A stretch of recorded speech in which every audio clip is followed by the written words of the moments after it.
नमस्कार। महाराष्ट्रामध्ये निवडणुकीची रणधुमाळी सुरू झालेली आहे। महाराष्ट्राचा रणसंग्राम हा येत्या काही दिवसातच संपन्न होणार आहे।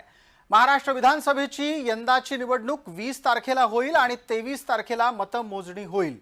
या निमित्तानं नोव्हेंबर महिन्यातल्या या 2 तारखा दिवाळीच्या आसपासच्या असल्याने यंदाच्या दिवाळीला आपण आचारसंहिता अनुभवणार आहोत। अनेकांच्यासाठी ही आनंदाची बातमी आहे, काही जणांच्यासाठी ही कदाचित तोंड कडू करणारी बातमी असू शकते, पण महाराष्ट्राची ही होणारी निवडणूक ही आपल्या सगळ्यांच्यासाठी यासाठी सुद्धा गरजेची आहे की दिलेला जनादेश नाकारणारे पुन्हा सत्तेत येतात का आणि जनादेश नाकारलाय म्हणून नवीन समीकरण मांडणारे सत्तेत टिकतात का, याचं उत्तर या निवडणुकीमध्ये आपल्याला मिळणार आहे। नमस्कार, मी प्रसाद काथे आपल्या सगळ्यांचं या चर्चेमध्ये स्वागत करतो। माझ्यासोबत असलेल्या मान्यवरांचा मी आपल्याला पटकन परिचय करून देणार आहे। माझ्यासोबत मुंबईच्या स्टुडिओमध्ये राजकीय पक्षांचे प्रतिनिधी आहेत। आपल्यासोबत या चर्चेमध्ये महायुतीचे 2 प्रतिनिधी जोडले गेले आहेत, तर मवियाचे 1 प्रतिनिधी मुंबईच्या स्टुडिओत आहेत। आणखी 1 प्रतिनिधी लवकरच आपल्यासोबत दिसायला लागतील। या चर्चेमध्ये माझ्यासोबत मुंबईत भारतीय जनता पार्टीच्याकडून सहमुख्य प्रवक्ता म्हणून अजित चव्हाण आहेत। आपल्यासोबत या चर्चेमध्ये शिवसेनेकडून अरुण सावंत आहेत आणि त्याचबरोबर राष्ट्रपकडून राजापूरकर आहेत। मान्यवरांचं आपण या चर्चेमध्ये स्वागत करतोय आणि त्याच्याच जोडीला आपल्यासोबत आणखीन प्रतिनिधी जोडले जातीलच, पण तत्पूर्वी आत्ता जे प्रतिनिधी आहेत त्यांच्या आधी ज्या महत्त्वाच्या घोषणा झालेल्या आहेत त्या आपल्यापर्यंत आणायला हव्यात। पटकन आत्ता आपल्याला सगळ्यात आधी ती महत्त्वाची बातमी स्क्रीनवर आणायची आहे, ज्याची वाट इतके दिवस महाराष्ट्रातली तमाम राजकीय मंडळी आणि राजकीय विश्लेषक आणि सर्वसामान्य जनता पाहत होती।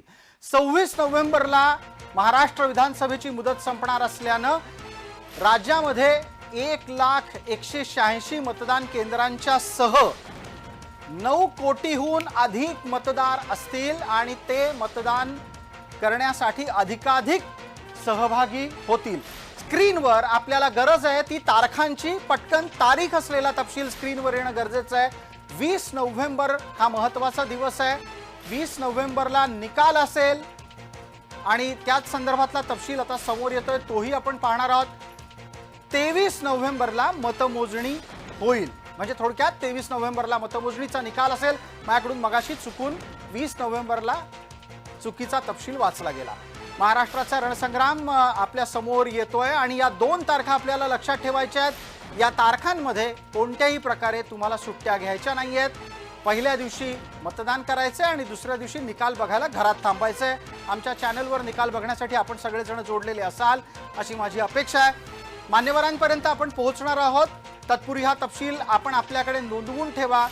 निकाल आणि मतदानाच्या तारखा काय आहेत आपल्या बाजूला स्क्रीनवर एका छोट्या चक्रामध्ये सातत्याने हा आकडा तुमच्या समोर येतोय, तो विसरू नका। महाराष्ट्राचा रणसंग्राम यावेळेला याहीसाठी महत्त्वाचा आहे कारण गेल्या 5 वर्षात आम्हा पत्रकारांचं फोनबुक इतक्या वेळा अपडेट झालंय की आता कोण कुठल्या पक्षात आहे, इथपासून कोण कुठल्या पक्षात होता हे लक्ष ठेवणं म्हणजे जवळपास डोक्याची जिलबी होण्यासारखं झालंय।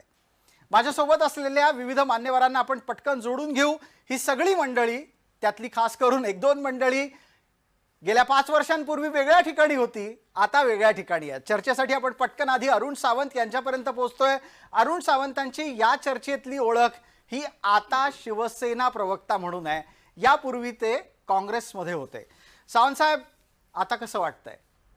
आता खूप बरं वाटतंय, कारण आपण पाहिलंच असेल 2 दिवसापूर्वी हरियाणामध्ये जो काही काँग्रेसचा पराभव झाला तो कशामुळे झाला, तर काँग्रेसच्या अंतर्गत लाथाळ्यांमुळे, आणि त्याच लाथाळ्यांना मी सुद्धा कंटाळलो होतो आणि 2 वर्षापूर्वी मी हिंदुत्वाचे विचार घेऊन आदरणीय पक्षप्रमुख एकनाथजी शिंदे यांच्या शिवसेनेमध्ये म्हणजेच हिंदू हृदय सम्राट बाळासाहेब ठाकरे यांच्या शिवसेनेमध्ये मी प्रवेश केला आणि तेव्हापासून मी शिवसेनेची बाजू अधिक जोरदारपणे विविध चॅनलवरती मांडत असतो। अरुण सावंत यांच्याच सोबत एकेकाळी आमच्यासोबत पत्रकारितेमध्ये सहकारी असलेले अजित चव्हाण मुंबईमध्ये आहेत।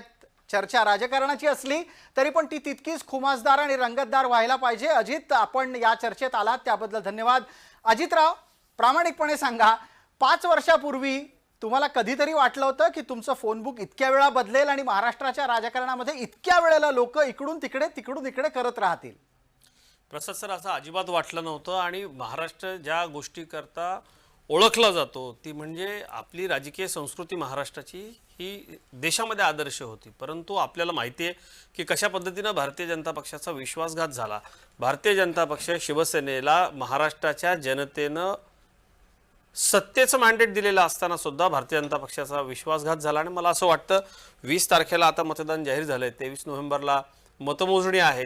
आपण म्हणालात कोण कुठल्या पक्षातून, मी मूळ भाजपचा आहे आणि भारतीय जनता पक्षानंच संधी दिल्यानं माझ्या राजकीय कारकिर्दीला सुरुवात झाली आहे आणि आम्ही खूप उत्सुक आहोत. सगळ्यात महत्त्वाचं एक मला सांगावं असं वाटतं की आम्ही सतत इलेक्शन मोडमध्ये असतो. आमचं लोकांपर्यंतचं जे कनेक्शन आहे, जी कनेक्टिव्हिटी आहे, ती या माझे नेते आदरणीय देवेंद्रजी फडणवीस, महाराष्ट्राचे मुख्यमंत्री एकनाथराव शिंदे आणि अजित पवार यांच्या नेतृत्वाखालील महायुती सरकारनं जे निर्णय घेतलेले आहेत आणि त्याची अंमलबजावणी केलेली आहे. मला असं वाटतं मुंबईत कालपासून इतक्या लोकांनी आमचं व्यक्तिगत अभिनंदन केलं, कारण मुंबई टोलमुक्त झालेली आहे. मुंबईमध्ये सागरी सेतू असेल, अटल सेतू असेल, आता मिसिंग लिंक होतंय.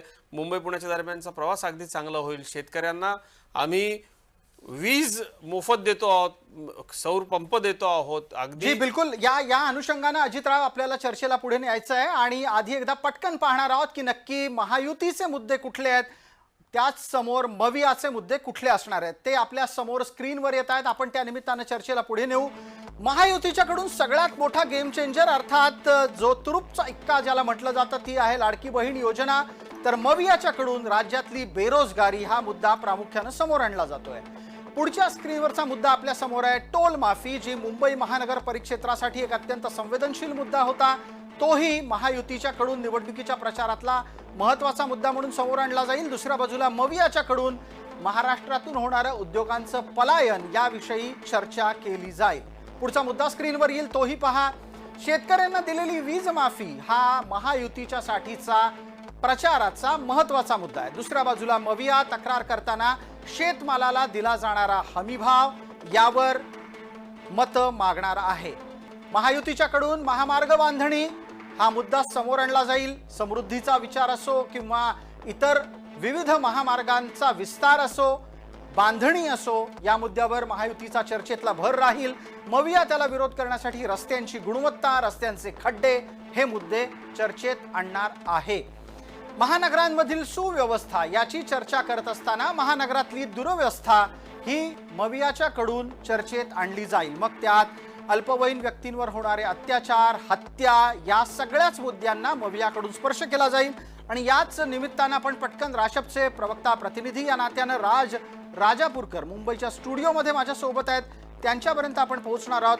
राजजी नमस्कार. राजजी, बोलत असताना बाजूला हे मुद्दे चालत राहतील याची काळजी प्रोड्युसरनी घ्यायची आहे. मला पटकन प्रश्न विचारायचा आहे राजापूरकर यांना आणि त्याचा प्रतिवाद उपस्थित असलेल्या इतर मान्यवरांनी सुद्धा त्वरित करायचा आहे. राजापूरकर, मला सांगा, तुमचे मुद्दे जे 5 आम्ही मांडले त्या व्यतिरिक्तही काही आहेत का? नाही, कसं आहे की खऱ्या अर्थाने मगाशी तुम्ही माझ्या बाजूला बसलेले 2 प्रवक्ते यांना तुम्ही विचारलं की ते अगोदर त्यांची ओळख वेगळी होती, आताची ओळख वेगळी आहे. म्हणजे त्यांच्या फोनबुकमध्ये त्यांना जी नावं होती त्यांना आता किती वेळा अपडेट करावं लागली असतील. पण माझ्याकडे एकच नाव होतं, ते म्हणजे शरदचंद्र पवार साहेब. आणि आजही शरदचंद्र पवार साहेबांचा मी कार्यकर्ता, याचा मला अभिमान आहे आणि स्वाभिमान देखील आहे.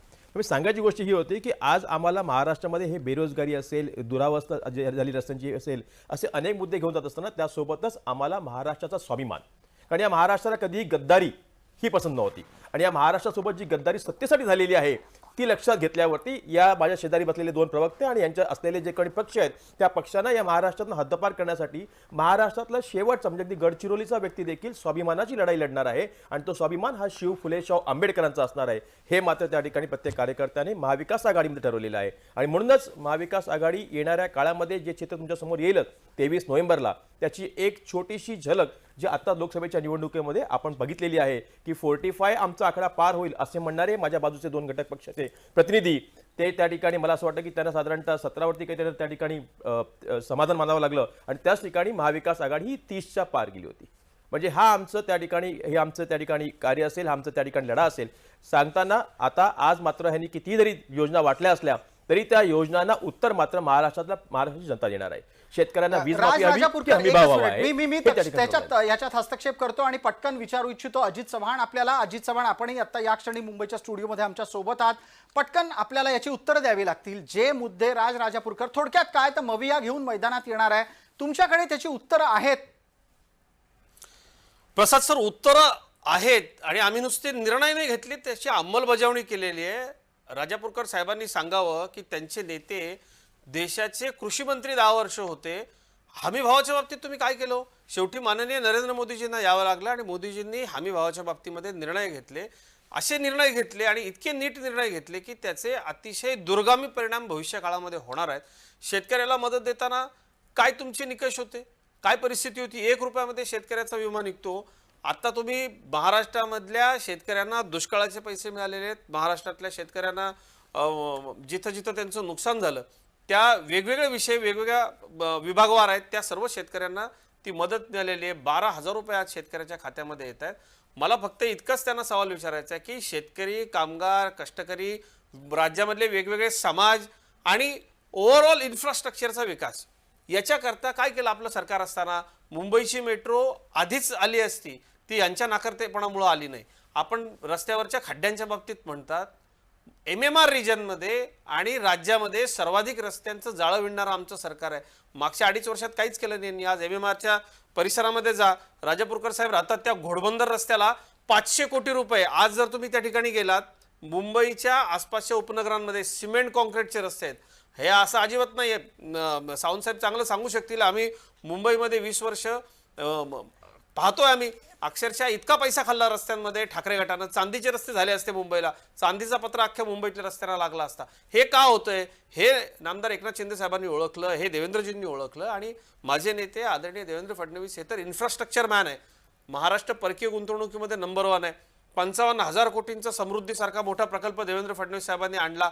ज्या काँग्रेसनं सांगितलं होतं प्रिंटिंग मिस्टेक या मोफत विजेच्या बाबतीमध्ये, माझे नेते आदरणीय देवेंद्र फडणवीस साहेबांनी दिली ना, वीज दिली. आम्ही लोडशेडिंग बंद करू शकलो. आम्ही सौर पंप शेतकऱ्यांना फ्री देतो आहोत. शेतकऱ्यांच्या करता इतक्या मोठ्या योजना अजितराव याच्यावर उत्तर देण्यासाठी आपल्या सोबत गोपाळ तिवारी आहेत, पुण्याहून जोडले गेले आहेत. गोपाळराव, आवाज येतोय माझा आपल्यापर्यंत? हो, येतोय.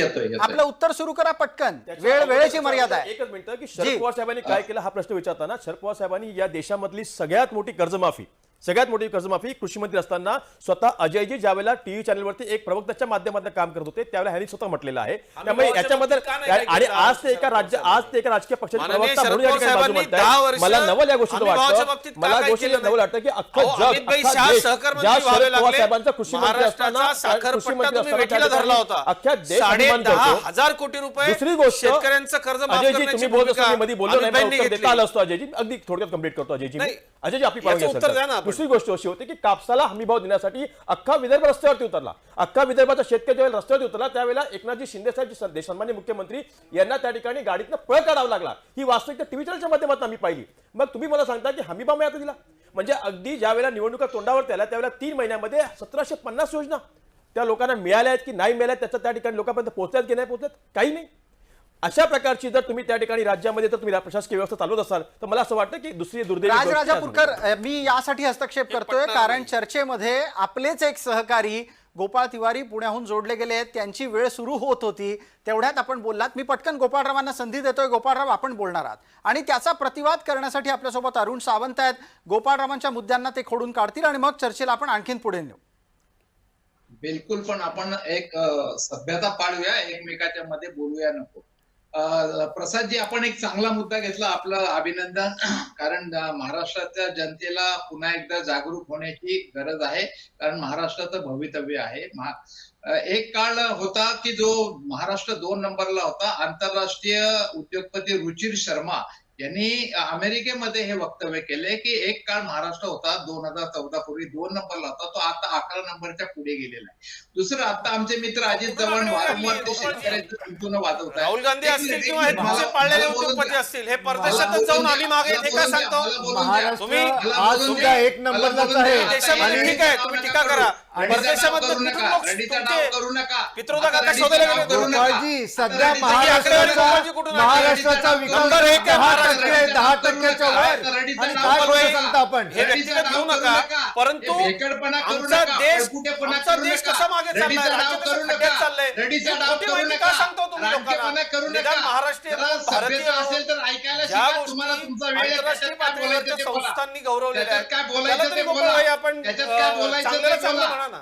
प्रसादजी या नाही, मी आता पद्धतीने ऐकतो. हे बघा, खोटी आकडेवारी कशी देते? यांच्याकडे ऐकू तर नाही. घेऊया आपण, काय त्या हरकत नाही. सत्य ऐकू तर घेऊया. वास्तविकता जेव्हा बाहेर येते यांना बोचते ती. अहो ती अजिबात बोचते, बोलत नाही. ती तुम्ही खायला खोटं बोलून उठते, लोकसभेला सत्य वास्तवता. मतं मिळवली, त्यामुळे तेच खोटं आम्हाला नाही, हाणून पाडायचं खोटं आहे. हे आहे. खोटे narrative set रडीचे करतात डाव तुम्ही. करतात. कसा महाराष्ट्र त्याच्यामध्ये मुद्दा तुम्हाला मांडायला एक लागलो. गोष्ट लक्षात तेव्हा घ्या, हा यांच्या महाराष्ट्राच्या पाया अस्मितेचा खालची प्रश्न आहे. वाळू तिवारी सरकायला साहेब, लागली. 8 नंबरला तेव्हा कसा महाराष्ट्र यांच्या पाया खालची वाळू सरकायला लागली. मग संस्था खोट्या अरे आहेत, का? आंतरराष्ट्रीय संस्था खोट्या आहेत, महाराष्ट्र शासनाने दिलेली अरे, आकडेवारी खोटी असं म्हणायचं आहे आपल्याला. अजितराव अहो, थोडा हस्तक्षेप अहो, करतो. अजितराव याच्यासाठी हस्तक्षेप करतो प्रसादजी, कारण गोपाळराव प्रसादजी, तिवारीचा हे मुद्दा असलं- एकदा ऐकून घेणं प्रसादजी, किमान असलं हे- लक्षात घेणं हे- गरजेचं आहे. गोपाळराव, मी अजितरावांना विनंती केलेली आहे की त्यांनी काही क्षण थांबावं, पटकन आपला मुद्दा पूर्ण करा. आणि हा एक मुद्दा जो खरं तर अजितरावांनी अधोरेखित केला, अरुण सावंत पण सांगू इच्छित होते, तुमच्या माहितीचा आधार काय आहे? राजकीय घरफोड्या करून रात्री वेषांतर करून लोकांचे घर फोडले, दुसऱ्यांचे पक्ष फोडले. तुम्ही याला काँग्रेस- सरकार तुम्ही सरळ काँग्रेसच्या पट्टी पाहिजे तुम्हाला. काय बोलताय तुम्ही? तुम्ही काँग्रेसच्या लोकांचे मांडीवर उद्धव पक्ष ठाकरेंना घेतलं, ते तुम्ही- चालतं का तुम्हाला? जनतेच्या प्रति गोपालभाई, प्रतारणा केली आहे तुम्ही. ज्या जनतेने 40 महाराष्ट्र आमदारांनी ठीक आहे, आमच्यावर टीका करा, तुमच्या भारतीय जनता पक्षावरती टीका त्याचा करा, तुम्ही रात्री महाराष्ट्राला घरफोड्या बदनाम करून करू नका, महाराष्ट्राच्या देशाला बदनाम जनतेप्रती करू नका. प्रतारणा करायला लावली तुम्हाला तुम्ही. सत्तेची सरळ एवढी पट्टी पाहिजे लोलुपता तुम्हाला आहे काहीतरी. गोपालभाई. काय अहो बोलताय खोटं बोलता तिथं? तुम्ही. महाराष्ट्र अरे तुम्ही परकीय खोटं काय गुंतवणुकीमध्ये बोलता? नंबर तुम्ही 1 आहे सरळ देशामध्ये. तुम्हाला काय? 8 नंबरला सांगता तुम्ही. 19 मध्ये 40 आमदार राष्ट्रवादीच्या त्यांना कौल कुठं दिला होता? जनतेने कौल तुमच्या विरोधात दिला होता. त्यांच्या घरफोड्या वा, वा, वा, करून त्या वा. ठिकाणी अहो काय धन्य वाह गोपाळराव, करताय धन्य. तुम्ही? अरे वा वा वा वा अजितराव, हे असं नसतं बोलत. जेव्हा सत्य टोचत त्यावेळेला तुम्हाला असं मध्ये मध्ये बोलायची सवय येते. जरा बोला. जी, अहो, ज्या जी. शेतकऱ्यांचं मला तुम्ही गोपाळजींना एक 12,000 उत्तर 12,000 द्यायचं आहे. म्हणताय. गोपाळजी, त्या शेतकऱ्यांच्या एक मिनिट फक्त थांबा. फर्टिलायझरला जीएसटी लावली. एक सेकंद थांबा, गोपाळजी. आपण किती खरं बोलत आहात हे मी महाराष्ट्राच्या जनतेच्या निदर्शनास आणू इच्छितो. गोपाळजी, एक सेकंद थांबा.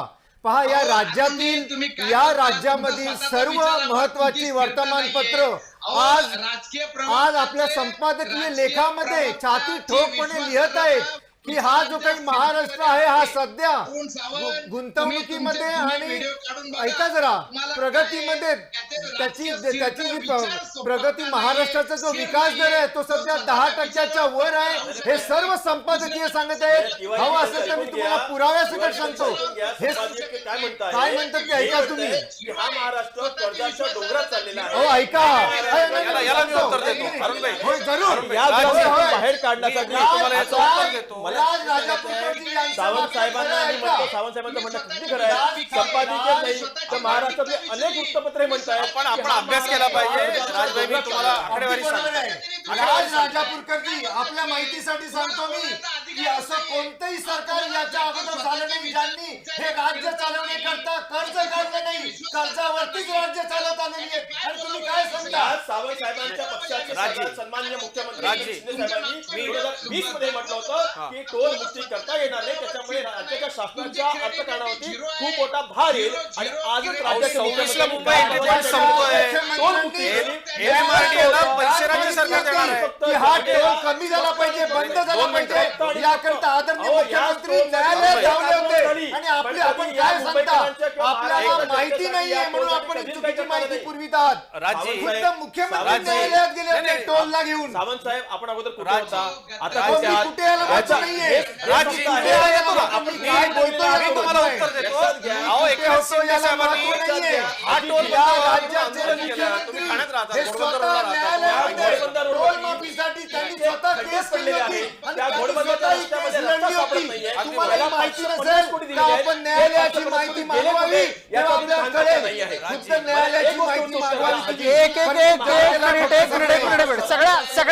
सगळ्या प्रवक्त्यांना विनंती आहे. एक मिनिट थोडंसं आपण एकमेकांच्याच बोलण्याच्या वेळेला बोलत राहिलो तर कृपया कोणालाच कोणाचं काही कळणार नाही. विनंती आहे प्रत्येकानं आपापल्या विभागाची आपापल्या आघाडीची भूमिका सांगताना आणि आपल्या आपल्या युतीची भूमिका सांगताना दुसरा आपल्याच पक्षाचा कोणी बोलत असेल तर त्याला बोलू द्यावं. गोपाळराव जी जी जी गोपाळ मी येतो अरुण सावंत माफीबद्दल चुकीचं सांगतात. मी येतो ना त्या मुद्द्यापर्यंत. मुख्यमंत्री स्वतः न्यायालयात गेले अरुण होते. सावंत अगदी सर्वप्रथम मी की त्या तो माफी मुद्द्यापर्यंत झाला पाहिजे येतोय. म्हणून. आपण आधी एकदा मुद्द्यांचा ग्राफिक्स घेऊयात.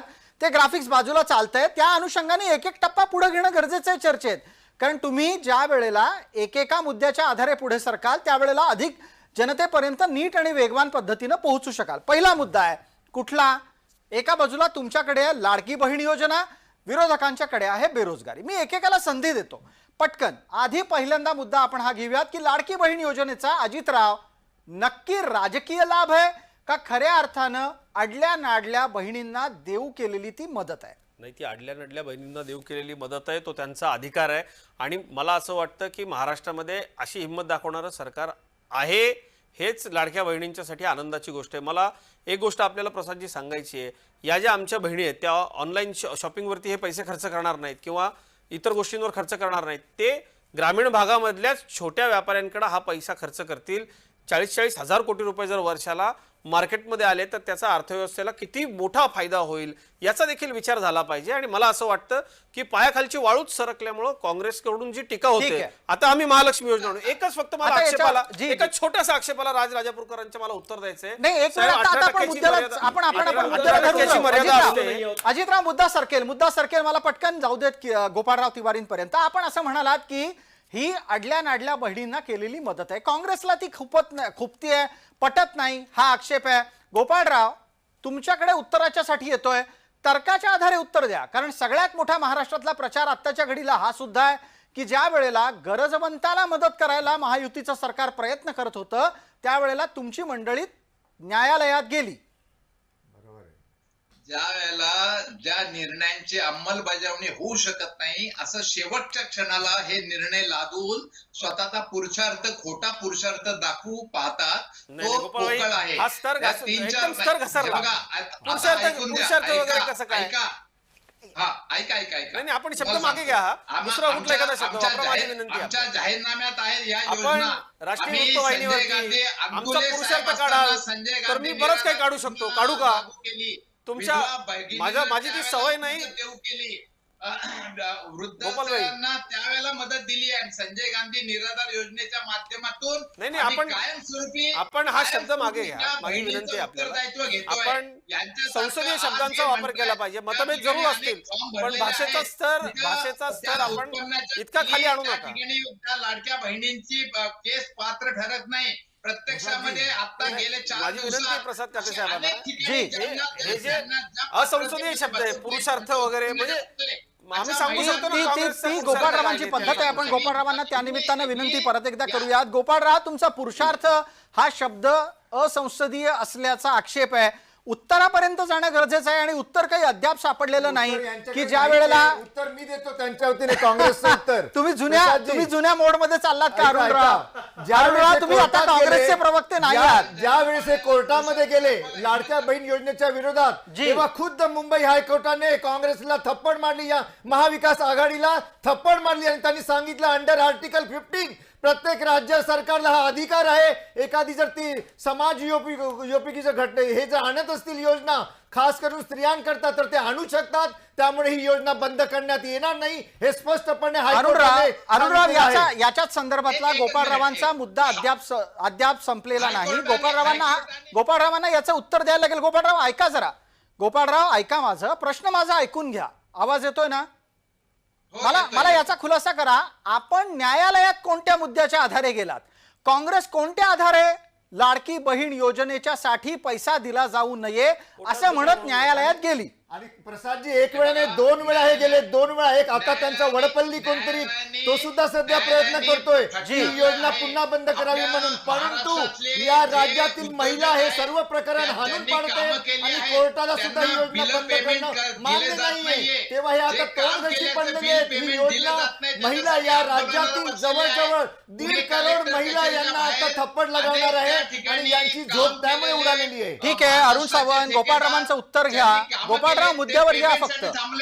हायकोर्टाने असं सांगितलंय की ह्या लोकांचं पेमेंट द्या, नाहीतर आम्ही योजना बंद करतो, आम्ही कोणाचंही थांबवतो, एक असं रुपया सुद्धा हायकोर्टाने पेमेंट हे बोललेलं आहे. सरकार थांबवणार मी नाही. लोकांची देणी या द्या, राज्यातील लोकांचे पगार कुठल्याही द्या. कामगाराचा आणि 1 या रुपया ठिकाणी वेतन या थांबविलं जाणार प्रशासकीय नाही या हे मान्यता सरकारने घेतली. छाती ठोकपणे आज सांगितलेले आहे. गोपालराव परंतु बोलली होती, आपण यांनी खोटा एवढं प्रचार सगळं करत आहात. जी खोटा provision प्रचार केली सुरू आहे. आहे. आलाय का? या ठिकाणी हायकोर्टाच्या त्यांनी हायकोर्टाच्या budgetमध्ये ऑर्डरची provision कॉपी आहे का आपल्याकडे? हायकोर्टाने या असं म्हटलं. योजनांची प्रोव्हिजन गोपालजी. बजेटमध्ये केली होती का? गोपालजी. केली त्यांना होती. गोपालजी. महाराष्ट्रात लोकसभेच्या पराभव पत्करावा महिना लागला, पुरेल तोंडावर एवढा पडले. पैसा तेव्हा मुख्यमंत्री या लाडकी बहीण बहिणीच्या अशी काही हायकोर्टाची सरकारने ऑर्डर आहे का? बाजूला काढून ठेवलेला आहे. बहिणींबद्दल निराधार अनाथ विधवा बहिणींबद्दल काँग्रेसचं कायमस्वरूपी उत्तरदायित्व आहे. हे असं कोर्टात जायचं आणि योजना बंद पाडायची. भावाची भीती अहो, घालून त्या ठिकाणी भीतीपोटी महाराष्ट्रामधल्या या योजना भगिनींचं चालू किती केलेल्या मोठं आहेत. नुकसान केलं असतं तुम्ही. अर्थ खात्याने आणि त्या माननीय विरुद्ध न्यायालयाचं काही आक्षेप तसं नोंदवला होता. टिप्पणी केल्याचं किंवा आता तशी ह्या ऑर्डर सगळ्या कॉपी आहे का सर्वसाधारण कोर्टाची करायची हायकोर्टाची? वेळ आहे.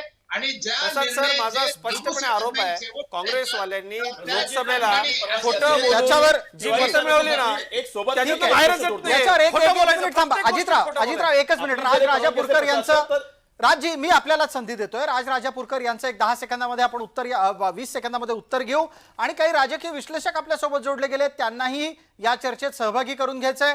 राजापूरकरजी आपली वेळ सुरू होतीये. माझं म्हणणं एवढंच आहे की महाराष्ट्रामध्ये ज्यावेळेला आपण लाडकी बहीण योजनेच्या माध्यमातून आर्थिक राजकारणाचा भाग त्या ठिकाणी आणला, आर्थिक तुम्ही अडत्या नडत्या वेळेमध्ये असलेल्या एका बहिणीला मदत करण्यापेक्षा तुमच्या अडत्या नडत्या राजकीय अडचणीच्या परिस्थितीत स्वतःला मदत करण्याची तुमची योजना आहे. ही बहिणीने मदत करण्याची योजना नाही. कारण की जर अशी योजना असेल तर देर शुड बी प्रोजेक्शन की पुढच्या 12 महिन्यामध्ये, पुढच्या वर्षभरामध्ये, पुढच्या 2 वर्षामध्ये तुम्ही कशा प्रकारे या महिलांना, या मुलींना, या लाडक्या बहिणींना तुम्ही हा फायनान्स प्रोव्हाइड करणार, ह्याची आर्थिक जो भार येणार आहे राज्यावरती त्याचं तुम्ही कसं नियोजन करणार आहे. म्हणजे स्वतःला वाचवण्यासाठी आताच्या निवडणुकीच्या कालावधीच्या तोंडावरती तुम्ही स्वतःला वाचवण्यासाठी ही बहीण योजना आणायची.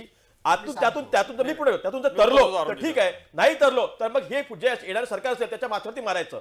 अशा परिस्थितीमध्ये काँग्रेस जे आहे ते त्या ठिकाणी कोर्टामध्ये गेलं आणि याच्याबद्दलची एक विचारणा केली गेली की एकंदरीत प्रोजेक्शन काय करू. आम्ही नाही म्हणालो सांगायची कोर्टात, गोष्ट अशी तुम्ही ना, सांगितलं तुम्ही राज्य. त्या बहिणींना रस्त्यावर सोडणार. तुम्ही आज अच्छा, लाडक्या- राजापूरकर आपण मान्य म्हणजे हा केलं किती की मोठा- मविया न्यायालयामध्ये गेली म्हणून. तुम्ही हे मान्य केलं म्हणजे गिरे की तुम्ही मविया का न्यायालयामध्ये गेली. नाही, मी हे म्हणतो की मविया न्यायालयामध्ये यासाठी गेली की व्हॉट इज द प्रोजेक्शन. शेवटी त्या बहिणीला रस्त्यावर सोडणार. केली होती का? या बहिणी आज लाडक्या एवढी काळजी दुप्पट होती. या- होतात ते तुमचं प्रोजेक्शन एक- काय एक जनतेला तर- सांगा एक तुम्ही तर आता असं आहे, आता. प्रसाद एक तर सर, नाही, तुमचं एकच- प्रोजेक्शन सांगा बघा, की त्यांनी मला डबल 10 रक्कम तुम्ही कशी त्यांनी मला 10 देणार? सेकंद दिलेत, अगदी 2 सेकंद तुम्ही बोलतात. सत्तेधाऱ्यांच्या त्यांनी मला डबल 10 रक्कम सेकंद कसं देणार? कोर्टात आलं. प्रसादजी तुम्ही मला 10 आता सेकंद माझ्या दिलेत. जी, काही जी, सेकंद सांगतायत, अजितराव, एकच कोर्टात मिनिट. गेलो. अजितराव, एकच मिनिट. मला सांगा की रादर दॅन म्हणजे माझ्या खिशामध्ये माझ्या हक्काचे पैसे, म्हणजे जे नोकरी करतो, घाम गावतो, तुम्ही आज काम करता, 8 तास नोकरी करता, घाम गावून मला तो पगार मिळणार आहे, म्हणजे मला हक्काची नोकरी, त्याच्यातून मला रोजगार मिळून मला आनंद वाटणार की तुम्ही मला दर महिन्याला 1500 रुपये मला भेटणार. नाही भेटले का? आज ती अवस्था शेतकरी आता- झालेली आता आहे. उत्तर देऊ प्रसाद म्हणजे सर, सांगायचं आपल्या बघा परवानगी साहेब, असेल तर. बेरोजगारी बिलकुल. एकीकडे बेरोजगार करायचं तरुणींना. आज गावखेड्यामध्ये आज तरुणी BA, MA, PhD प्राध्यापक इतका अत्यंत एवढा अभ्यास करून त्या पुढे येत आहेत आणि त्या मुलांना नोकरी नाहीये.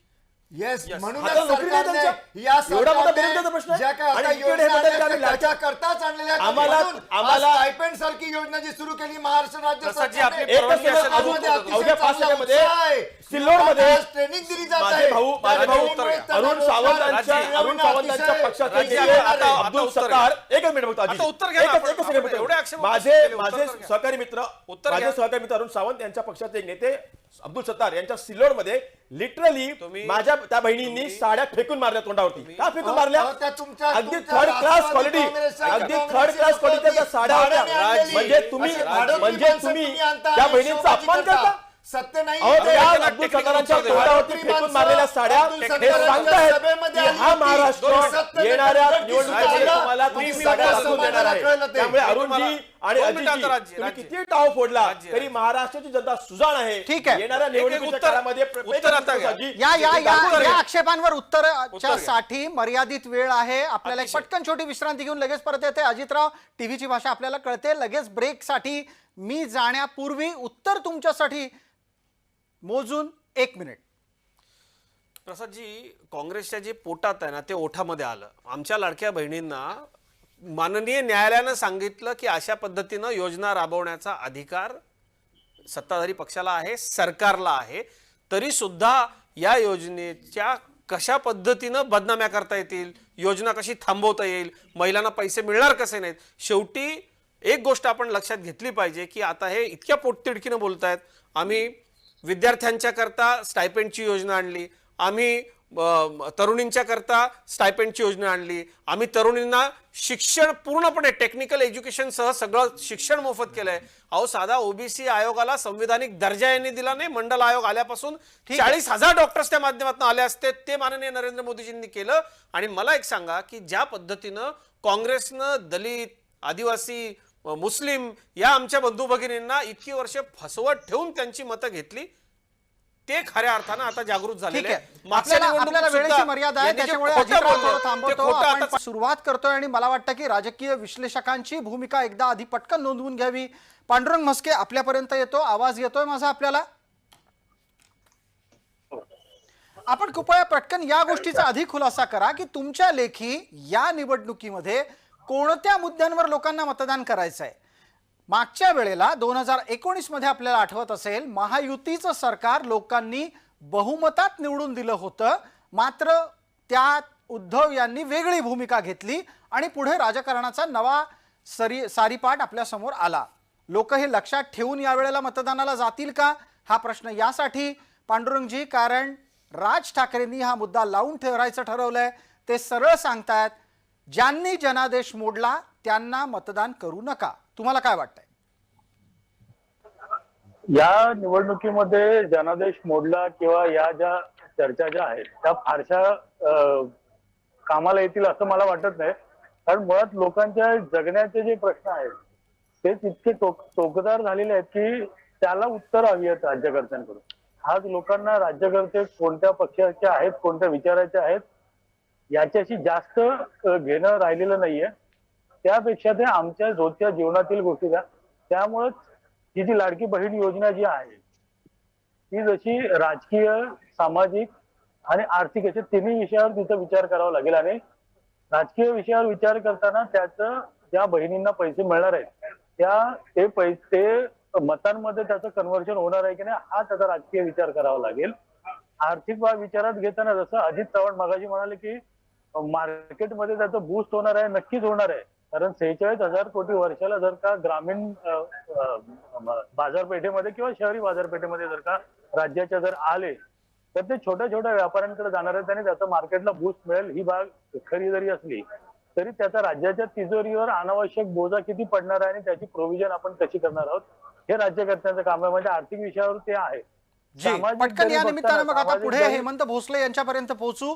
हेमंत भोसले, जनादेश लक्षात ठेवून काम करणारे राजकारणी का ऐन निवडणुकीच्या वेळेला विविध प्रकारच्या घोषणा घेऊन येणारे राजकारणी?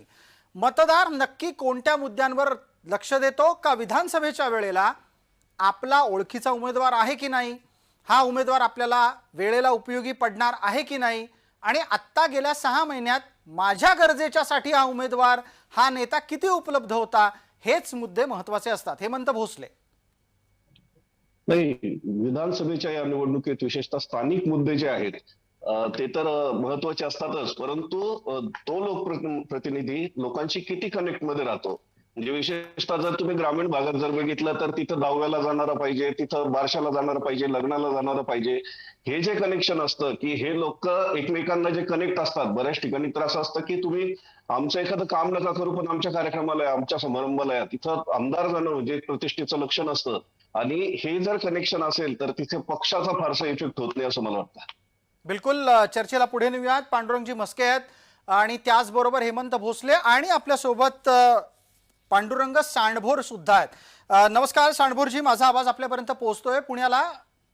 यस सर, आवाज पोहोचतोय. धन्यवाद. आपण आता पटकन या निमित्तानं जातीच्या राजकारणाच्या संदर्भातलं आपलं निरीक्षण नोंदवा. त्यानंतर मी प्रेक्षकांना सांगू इच्छितो की देवेंद्र फडणवीस यांची प्रतिक्रिया येते. आपण पांडुरंग म्हस्के यांचं उत्तर ऐकल्याच्या नंतर पटकन देवेंद्र फडणवीसांची निवडणूक निकाल घोषणेनंतरची पहिली प्रतिक्रिया जाणून घेणार आहोत. सांडभोरजी बोला आपण. सर, मला वाटतं लोकसभेच्या निवडणुकीत जो आपल्याला जातीय समीकरणांचा किंवा महाराष्ट्रात जे काही जातीय युद्ध चालू आहे त्याचा जो काही परिणाम निकालावर पाहायला मिळाला, महायुतीला मोठा फटका बसला आणि महाविकास आघाडीला जो काही मोठा त्याचा फायदा मिळाला. मला वाटतं कुठेतरी विधानसभा निवडणुकीला जातानाही जातीय समीकरणांचा आणि जातीय जी काही तेढ किंवा जे वादविवाद सुरू आहेत, आरक्षणाचा जो मुद्दा आहे तो पुन्हा एकदा चर्चेत राहणार आहे. प्रामुख्याने ग्रामीण भागात हा मुद्दा खूप प्रकर्षाने चर्चेत येतोय, जाणवतोय, त्याची चर्चा घडतीये. त्याच्यामुळे आता सुद्धा मराठा आरक्षण असो, धनगर आरक्षण असो, विधानसभा निवडणुकीत हा फॅक्टर चालणार आहे. आणि त्याचा काही प्रमाणात फटका महायुतीला बसेल आणि काही प्रमाणात फायदा विकास आघाडीला होईल अशा पद्धतीचं वातावरण आहे. शहरी भागात थोडंसं आपण गेलं तर इथं नागरी प्रश्नावर निवडणूक जास्त होईल. जातीय समीकरण ग्रामीण भागाच्या तुलनेत शहरी भागात काही प्रमाणात तो फॅक्टर कमी चालेल, पण मला वाटतं ह्या निवडणुकीतला जातीय समीकरणांचा मुद्दा महत्वाचा राहणारच आहे. सर बिलकुल सांडभुर्जी आणि इतर सर्व मान्यवरांनी जोडलेलं राहा. देवेंद्र फडणवीस यांची ट्विटद्वारे आलेली प्रतिक्रिया आपण पटकन पाहणार आहोत. ती एकदा या चर्चेमध्ये नोंदवून घेऊ आणि त्यानंतर आपण पुढे जाऊ. काय म्हणतात देवेंद्र फडणवीस? पहिलाच शब्द आहे शंखनाद. शंखनाद याचा सोपा अर्थ हा त्यांनी या निवडणुकीला युद्धाचं रूप दिलेलं आहे. त्यांनी युद्धाच्यासाठी आपल्या सर्व सैनिकांना तयार होण्याच्यासाठी सूचना केलेली आहे आणि मैदानात उतरण्याच्या साठीचा आदेश दिलेला आहे. चर्चेसाठी आपण आपल्यासोबत आपल्या मान्यवरांकडे परत येतोय. आपल्यासोबत कोण मान्यवर आहेत त्याची आपल्याला पटकन ओळख करून देण्याची गरज आहे. आपल्यासोबत भारतीय जनता पार्टीचे सहमुख्य प्रवक्ता अजितराव चव्हाण आहेत. अजितराव, शंखनाद तुमच्या नेत्यानं केलाय, तुम्ही कितपत तयार आहात? आणि त्याच्याच जोडीला आधीच्या 3 राजकीय विश्लेषकांनी जे मुद्दे मांडले त्यातला मुद्दा 1, लाडकी बहिणीचा लाभ होऊ शकतो कारण त्यामुळे अर्थव्यवस्थेला चालना मिळते, पण दुसऱ्या बाजूला कर्जाचा बोजा वाढतो. दुसरा मुद्दा, उमेदवार कुणीही द्या, उमेदवार हा आपल्या उपयोगी किती पडतो यावर ठरतं. तिसरा मुद्दा, जातीच्या समीकरणाचा नुकसान महायुतीला होऊ शकतं. 3 मुद्द्यांच्या आधारे उत्तर द्यायचंय, पण तत्पूर्वी आधी जेव्हा देवेंद्र फडणवीस म्हणतात शंखनाद झालेला आहे, याचा अर्थ काय? तुमची तयारी किती आहे? कारण अजितराव, माझा प्रश्न लांबतोय, ऐकून घ्या. 105 असून मुख्यमंत्रीपद नाहीये. भारतीय जनता पार्टीच्या कार्यकर्त्यांच्यासाठी हा एक खूप मोठा मानसिक अडथळा आहे. तयारी झाली आहे का याचं उत्तर देण्याची? प्रसाद सर, आपण लक्षात घ्या की हेच आमचं वैशिष्ट्य आहे, हेच माझ्या नेत्याचं वैशिष्ट्य आहे आणि भारतीय जनता पक्षाचं वैशिष्ट्य आहे. म्हणून आम्ही इतर पक्षांपेक्षा वेगळे आहोत. त्याचं कारण असं बघा, महाराष्ट्राच्यासाठी आणि या राज्यामधल्या जनतेकरता आदरणीय देवेंद्रजींनी मोठ्या मनानं हे सरकार अस्तित्वात आणलं आणि त्याचा महाराष्ट्राला किती फायदा झाला हे आपण बघितलं. आम्ही सत्तालोलूप अजिबात नाही आहोत. शंखनाद हा झालेला आहे आज आणि आम्ही सगळे तयार आहोत. भारतीय जनता पक्षाचे कार्यकर्ते हे 12 महिने 24 तास निवडणुकीच्या तयारीत असतात. त्यामुळं आम्हाला हा शंखनाद झाल्यानंतर फक्त आता दिवसांचं जे 30-35 दिवस देत ते पुढचे 30-35 दिवस अगदी जोशात द्यायचे. भारतीय जनता पक्षाचे महायुतीचे कार्यकर्ते या निवडणुकीला सामोरं जाण्याकरता आत्मविश्वासानं तयार आहेत. प्रसाद सर, सर्वांनी जो लाडक्या बहिणीचा मुद्दा उपस्थित केला, खरं तुम्हाला सांगू का, विरोधकांना ते करता आलं नाही म्हणून त्यांच्या पोटात दुखतंय, हे अगदी खरं आहे. पण मी तुम्हाला आर्थिक विषय याच्यामधला सांगतो. भारतातल्या कुठल्याही राज्याला आपल्या उत्पन्नाच्या 35% कर्ज घेण्याची परवानगी आहे. महाराष्ट्राचं केरळ सारखी राज्य 35%च्या वर मिळावं म्हणून सुप्रीम कोर्टात आहे. आपल्याकडे फक्त 18% आपण आहोत. मला फक्त महाराष्ट्राच्या जनतेला इतकंच सांगायचं आहे की एवढे मोठे इन्फ्रास्ट्रक्चर प्रोजेक्ट, महाराष्ट्र परदेशी गुंतवणुकीत नंबर 1 आहे, आपली अर्थव्यवस्था अतिशय बळकट आहे, महाराष्ट्राची तिजोरी भक्कम आहे. इतक्या हजारो कोटी रुपये प्रत्येक विषयामध्ये या सरकारनं दिले आणि आम्ही फक्त निर्णय नाही घेतलेत तर आम्ही अंमलबजावणी केली, हे मी अतिशय आनंदानं सांगतो. आम्ही शेतकऱ्यांना पैसे दिले, आम्ही सरकारी नोकऱ्या दिल्या, आम्ही पोलीस भरती केली, पवित्र पोर्टलद्वारे शिक्षकांची भरती केली. आमचे मुख्यमंत्री नामदार एकनाथराव शिंदे नगरविकास विभागाच्या माध्यमातून प्रत्येक नगरपालिकेला भरघोस निधी दिलेला आहे. आणि मला असं वाटतं की हे जे आक्षेप आहेत, आर्थिक विषयावरचे आक्षेप आहेत, महाराष्ट्र भिकेला लागेल, महाराष्ट्र कंगाल होईल, ही भीती घालता येते. तसं अजिबात नाही. महाराष्ट्राची आर्थिक स्थिती देवेंद्र फडणवीस ज्या वेळेला शंखनाद म्हणतात त्याचं उत्तर तुम्ही तुमच्या पद्धतीनं देता. राज राजापूरकर मुंबईच्या स्टुडिओमध्ये आहेत, त्यांच्याकडूनही त्याचं उत्तर घेणं गरजेचं आहे. ज्या वेळेला महायुतीचा एक नेता शंखनाद असा शब्द वापरतो, तुम्हाला तुमच्याकडून प्रतिसाद द्यावासा वाटतो का? राज राजापूर, असं आहे की आम्ही शरद पवार साहेबांचे कार्यकर्ते आहोत. आम्ही 6 माही परीक्षा असो की वार्षिक परीक्षा असो, चांगला व्यवस्थित अभ्यास करूनच आम्ही तयार असतो. त्यामुळे आम्हाला हे असं काही शंखनाद वगैरे करत नाही. Any time you call for elections आम्ही तयार असतो. कारण की तो कार्यकर्ता हा जमिनीवरती असतो. हे आकाशात गेले होते, आकाशात फिरत होते हे, आणि त्यांना आता लक्षात आलं की आपण आपले पाय जमिनीवरचे निघून गेलेत, तेव्हा हे पुन्हा खाली आले आणि मग ही योजना ती योजनेच्या माध्यमातून कामं करायला सुरुवात केली. गेल्या 3 महिन्याचा जर तुम्ही कार्यकाळ पाहिलं तर गेल्या 3 महिन्यामध्ये मुख्यमंत्री एकनाथ शिंदे आणि 2 उपमुख्यमंत्री 1+2 यांनी हे जे काही योजनांचं जे भंडार लावलेलं आहे ना, त्या भंडारातून तुम्हाला हे लक्षात येतं की फक्त आणि फक्त सत्तापीपासून, म्हणजे कसंही करून पुन्हा ही हातातून जाणारी जी सत्ता आहे ती हातामध्ये यावी यासाठी हे सगळ्यांचे झालेले प्रयत्न आहेत. दुसरी गोष्ट, की हे एक त्यांनी खेळी खेळली लाडकी बहिणी योजनेच्या माध्यमातून. ती खेळी अशी महाराष्ट्र समजून घ्यावी की जर उद्याच्या काळामध्ये ज्या वेळेला समजा ह्यांना अपेक्षित असं सरकार ह्यांचं नाही आलं प्लॅनिंग सरकार, तर त्यावेळेला मात्र प्रसादजी असं होऊ शकतं की मग त्यावेळेला सरकारच्या तिजोरीवरती जो येणारा म्हणजे राज्याचा जो भर आहे, त्यावेळेला जो काही भर पडणार आहे, त्यावेळेला केंद्रात येणारा जो रेव्हेन्यू असतो जीएसटीच्या माध्यमातून जो परतावा आपल्याला येतो, तो त्या ठिकाणी बसलेले ते केंद्राचं सरकार आहे ह्यांचं ते त्या ठिकाणी कदाचित बंद करतील किंवा मागच्या वेळेसारखं, आणि त्यावेळेला मग कदाचित मग सरकारवरती याचा एक मोठा भार येईल. अच्छा, अशा वेळेला अशा राजजी- अडचणीच्या वेळेला सरकार कसं चालवायचं या परिस्थितीत जात असताना मग त्यावेळेला तो सगळा जो बॅकफायर आहे तो महाविकास आघाडीवरती यावा अशी यांची पुन्हा फिल्डिंग आहे, प्लॅनिंग आहे. ह्याच्या पाठीमागे ह्यांचे अनाजी पंत म्हणजे आदरणीय श्री जे आता जे शंखनाथन ट्विट केलेले ना तेच आहेत. मला असं सांगायचा भाग असा आहे वाटतं की अनाजी पंतचा उल्लेख करायची काही गरज आहे का? ह्याचा अर्थ असा आहे की महाराष्ट्राच्या राजकारणामध्ये फोडाफोडी ही छत्रपती शिवरायांच्या राजजी- काळापासून राजजी- ज्यांनी केली म्हणजे राजजी- आजच्या नाही, नाही, तारखेमध्ये नाही. मी- बघा मी इतिहासाचा विद्यार्थी आजच्या काळामध्ये यांनी व्यक्तिगत नाही, मी शरद पवारांच्या बद्दल बोललो का? तुम्ही देवेंद्रजींच्या बद्दल हा नाव आक्षेपार्ह घेतलं उल्लेख का? आहे? नाही, मी नाही. देवेंद्रजींचं नाव हे घेतलं कसं का? बोलले तुम्ही? नाही घेतलेलं मी आहे. तुमच्या मी नेत्याबद्दल मग काय बोललो अनाजी का? बनतो मग ह्यांना मी मिरची बोललो का का लागली? त्याबद्दल? ह्याचा अर्थ असा आहे सुप्रिया सुळेंच्या शेतामध्ये याचा अर्थ असा आहे 100 कोटीची की वांगी याचा येतात. अर्थ असा आहे की हे अहो, अब्दुल एक सत्तार गोष्ट लक्षात साहेब घ्या. आणि ह्यांचे मंत्री जातीपाती ह्यांचे भेद- मंत्री नको नको शब्द अहो, मी वापरायचे. मराठा आहे. आणि काय ते दिलं शब्द मराठ्यांना? वापरल्यानंतर पण त्या शरद ठिकाणी पवार. आम्ही काहीच बोलायचं नाही. काय दिलं शरद पवारांनी अनाजी मराठा समाजाला? शरद पवारांनी अहो, ते माझ्या दिलं नेत्यांनी या सर्वाधिक महाराष्ट्र दिलं. मराठ्यांना दिलं, अजितराव धनगरांना शरद दिलं, पवारांनी आदिवासींना महाराष्ट्राची दिलं. अस्मिता व्यक्तिगत- टिकवली राजजी- आणि या महाराष्ट्राची अस्मिता राजजी- जगाच्या राजजी- पातळीवर तुम्ही घालून दिली. अजिबात नाही. हे कसली तुमच्या घालवली राजपंतांनी अस्मिता? केलं. काय महाराष्ट्राची मी अस्मिता? तुम्हाला आज सांगतो तुमच्या लेखी फोडाफोडीचं महाराष्ट्राची राजकारण अस्मिता आहे. हे फक्त महाराष्ट्राच्या तुमच्या लेखी इतिहासामध्ये महाराष्ट्राची अस्मिता अनाजी म्हणजे पंतानेच केलं माझ्या आहे. लेकीला मुख्यमंत्री आणि हा करा, अनाजी पंत मला परत मंत्री करा, महाराष्ट्र मला जनता 40-40 वर्ष चांगली सत्ता ओळखते. द्या. येणाऱ्या हजारो काळामध्ये शेतकऱ्यांनी शिव फुले आत्महत्या केल्या. आंबेडकरांच्या तळतळाट लागेल विचारावरती तुम्हाला. असलेली ही जनता हजारो येणाऱ्या मराठा काळामध्ये तरुण या सगळ्या नोकरीशिवाय वंचित महायुतीच्या राहिले. लोकांना तळतळाट घरी लागेल बसल्याशिवाय राहणार तुम्हाला. नाही. आणि मला एकच तुम्हाला आज सांगायचं आहे की संसदीय भाषेमध्ये आपण बोललं एवढं- पाहिजे. मी बिलकुल नाही. संसदीय- मी हे- संसदीय भाषा वापरतो मी- बसाची. मी माननीय शरद पवार साहेबांच्या शारीरिक व्यंगावरून काय बोललो?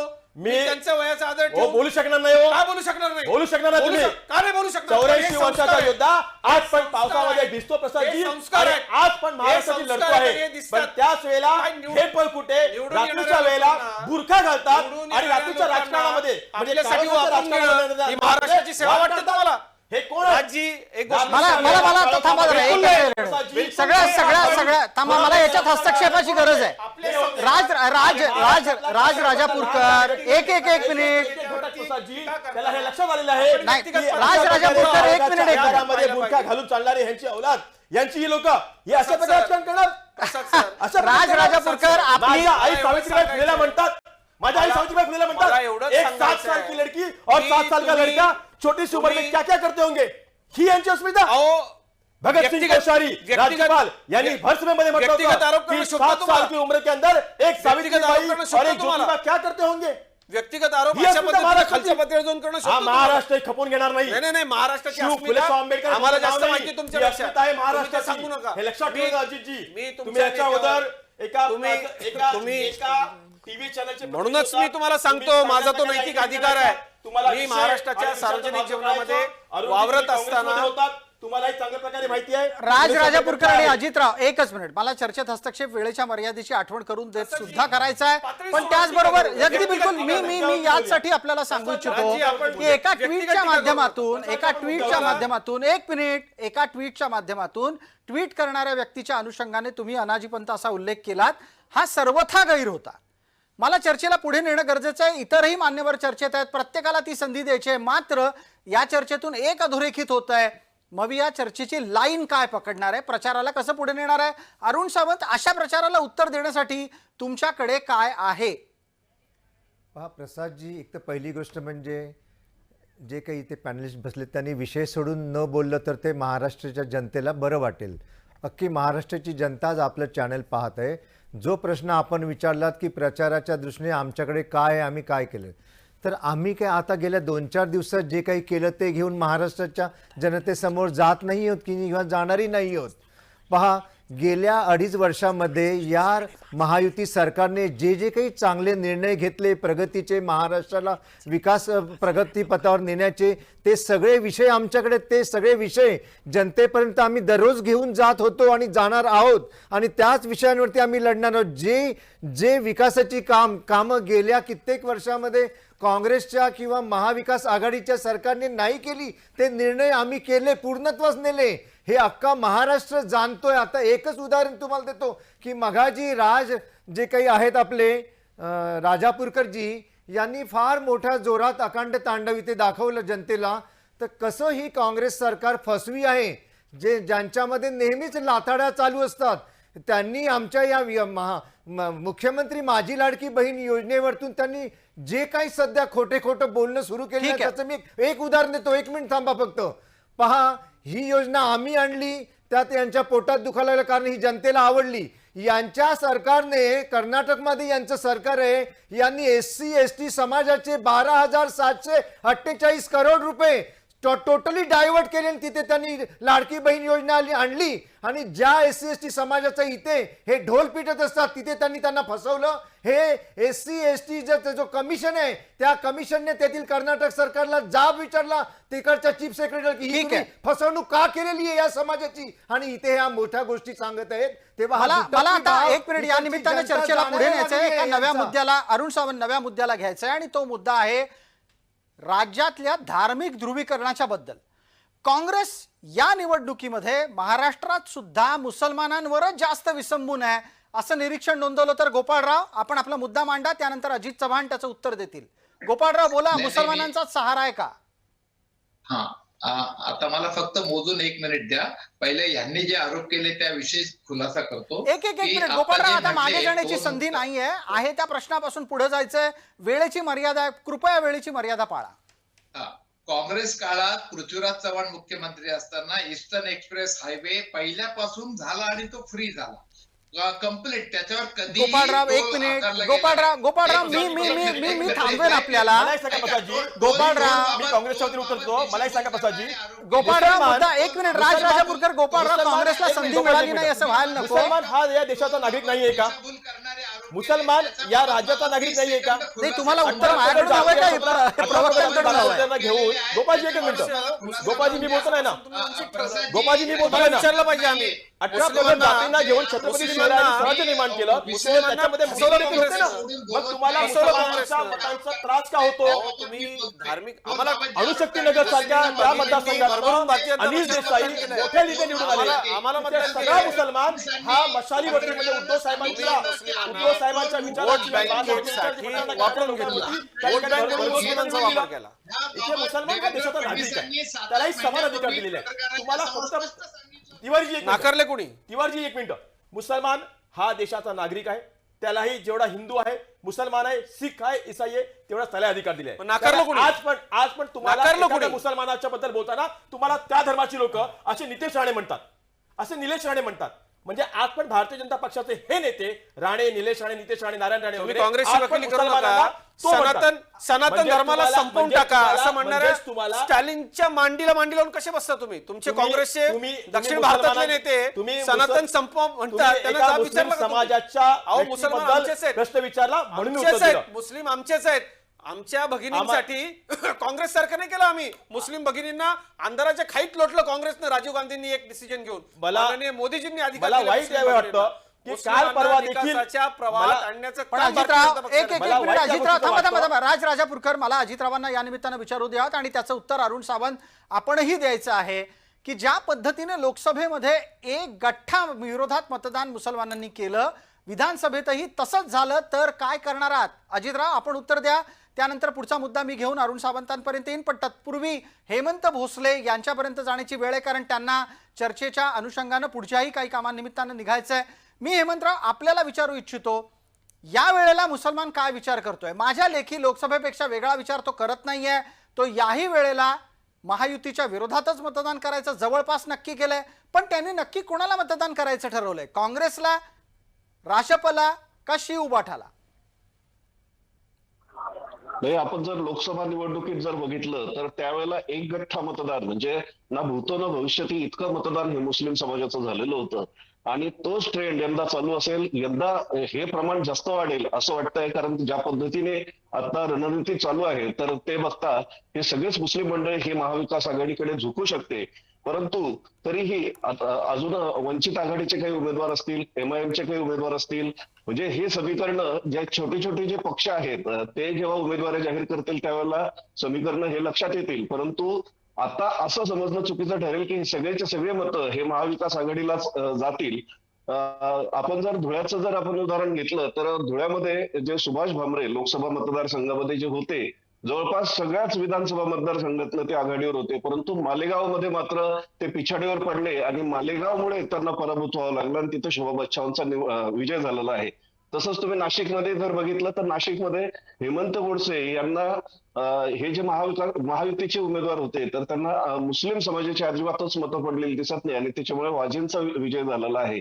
तर हा स्टेट यंदा चालू असेल. विशेषतः मुस्लिम समाज आणि मागासवर्गीय समाज जी. हा यंदा महाविकास आघाडीच्या बाजूने असू शकतो आणि इतरही जे छोटे पक्ष आहे त्यांची भूमिका आता काय असेल आणि ते कोण उमेदवार देता याच्यावर पुढचे समीकरण पटकन ठरतील एक असं वाटतंय. सांडगोर साहेबांना माझा प्रश्न आहे, आपल्याला चर्चेत विश्लेषणाच्या अनुषंगाने हे जाणून घ्यायचं आहे की धार्मिक ध्रुवीकरणाचा लाभ एका बाजूला तुमच्या लेखी जर समजा महाविकास आघाडीला मिळत असेल तर त्याचं स्वाभाविक दुसऱ्या बाजूचं धार्मिक ध्रुवीकरण सुद्धा कोणाला तरी फायदा देऊ शकतं.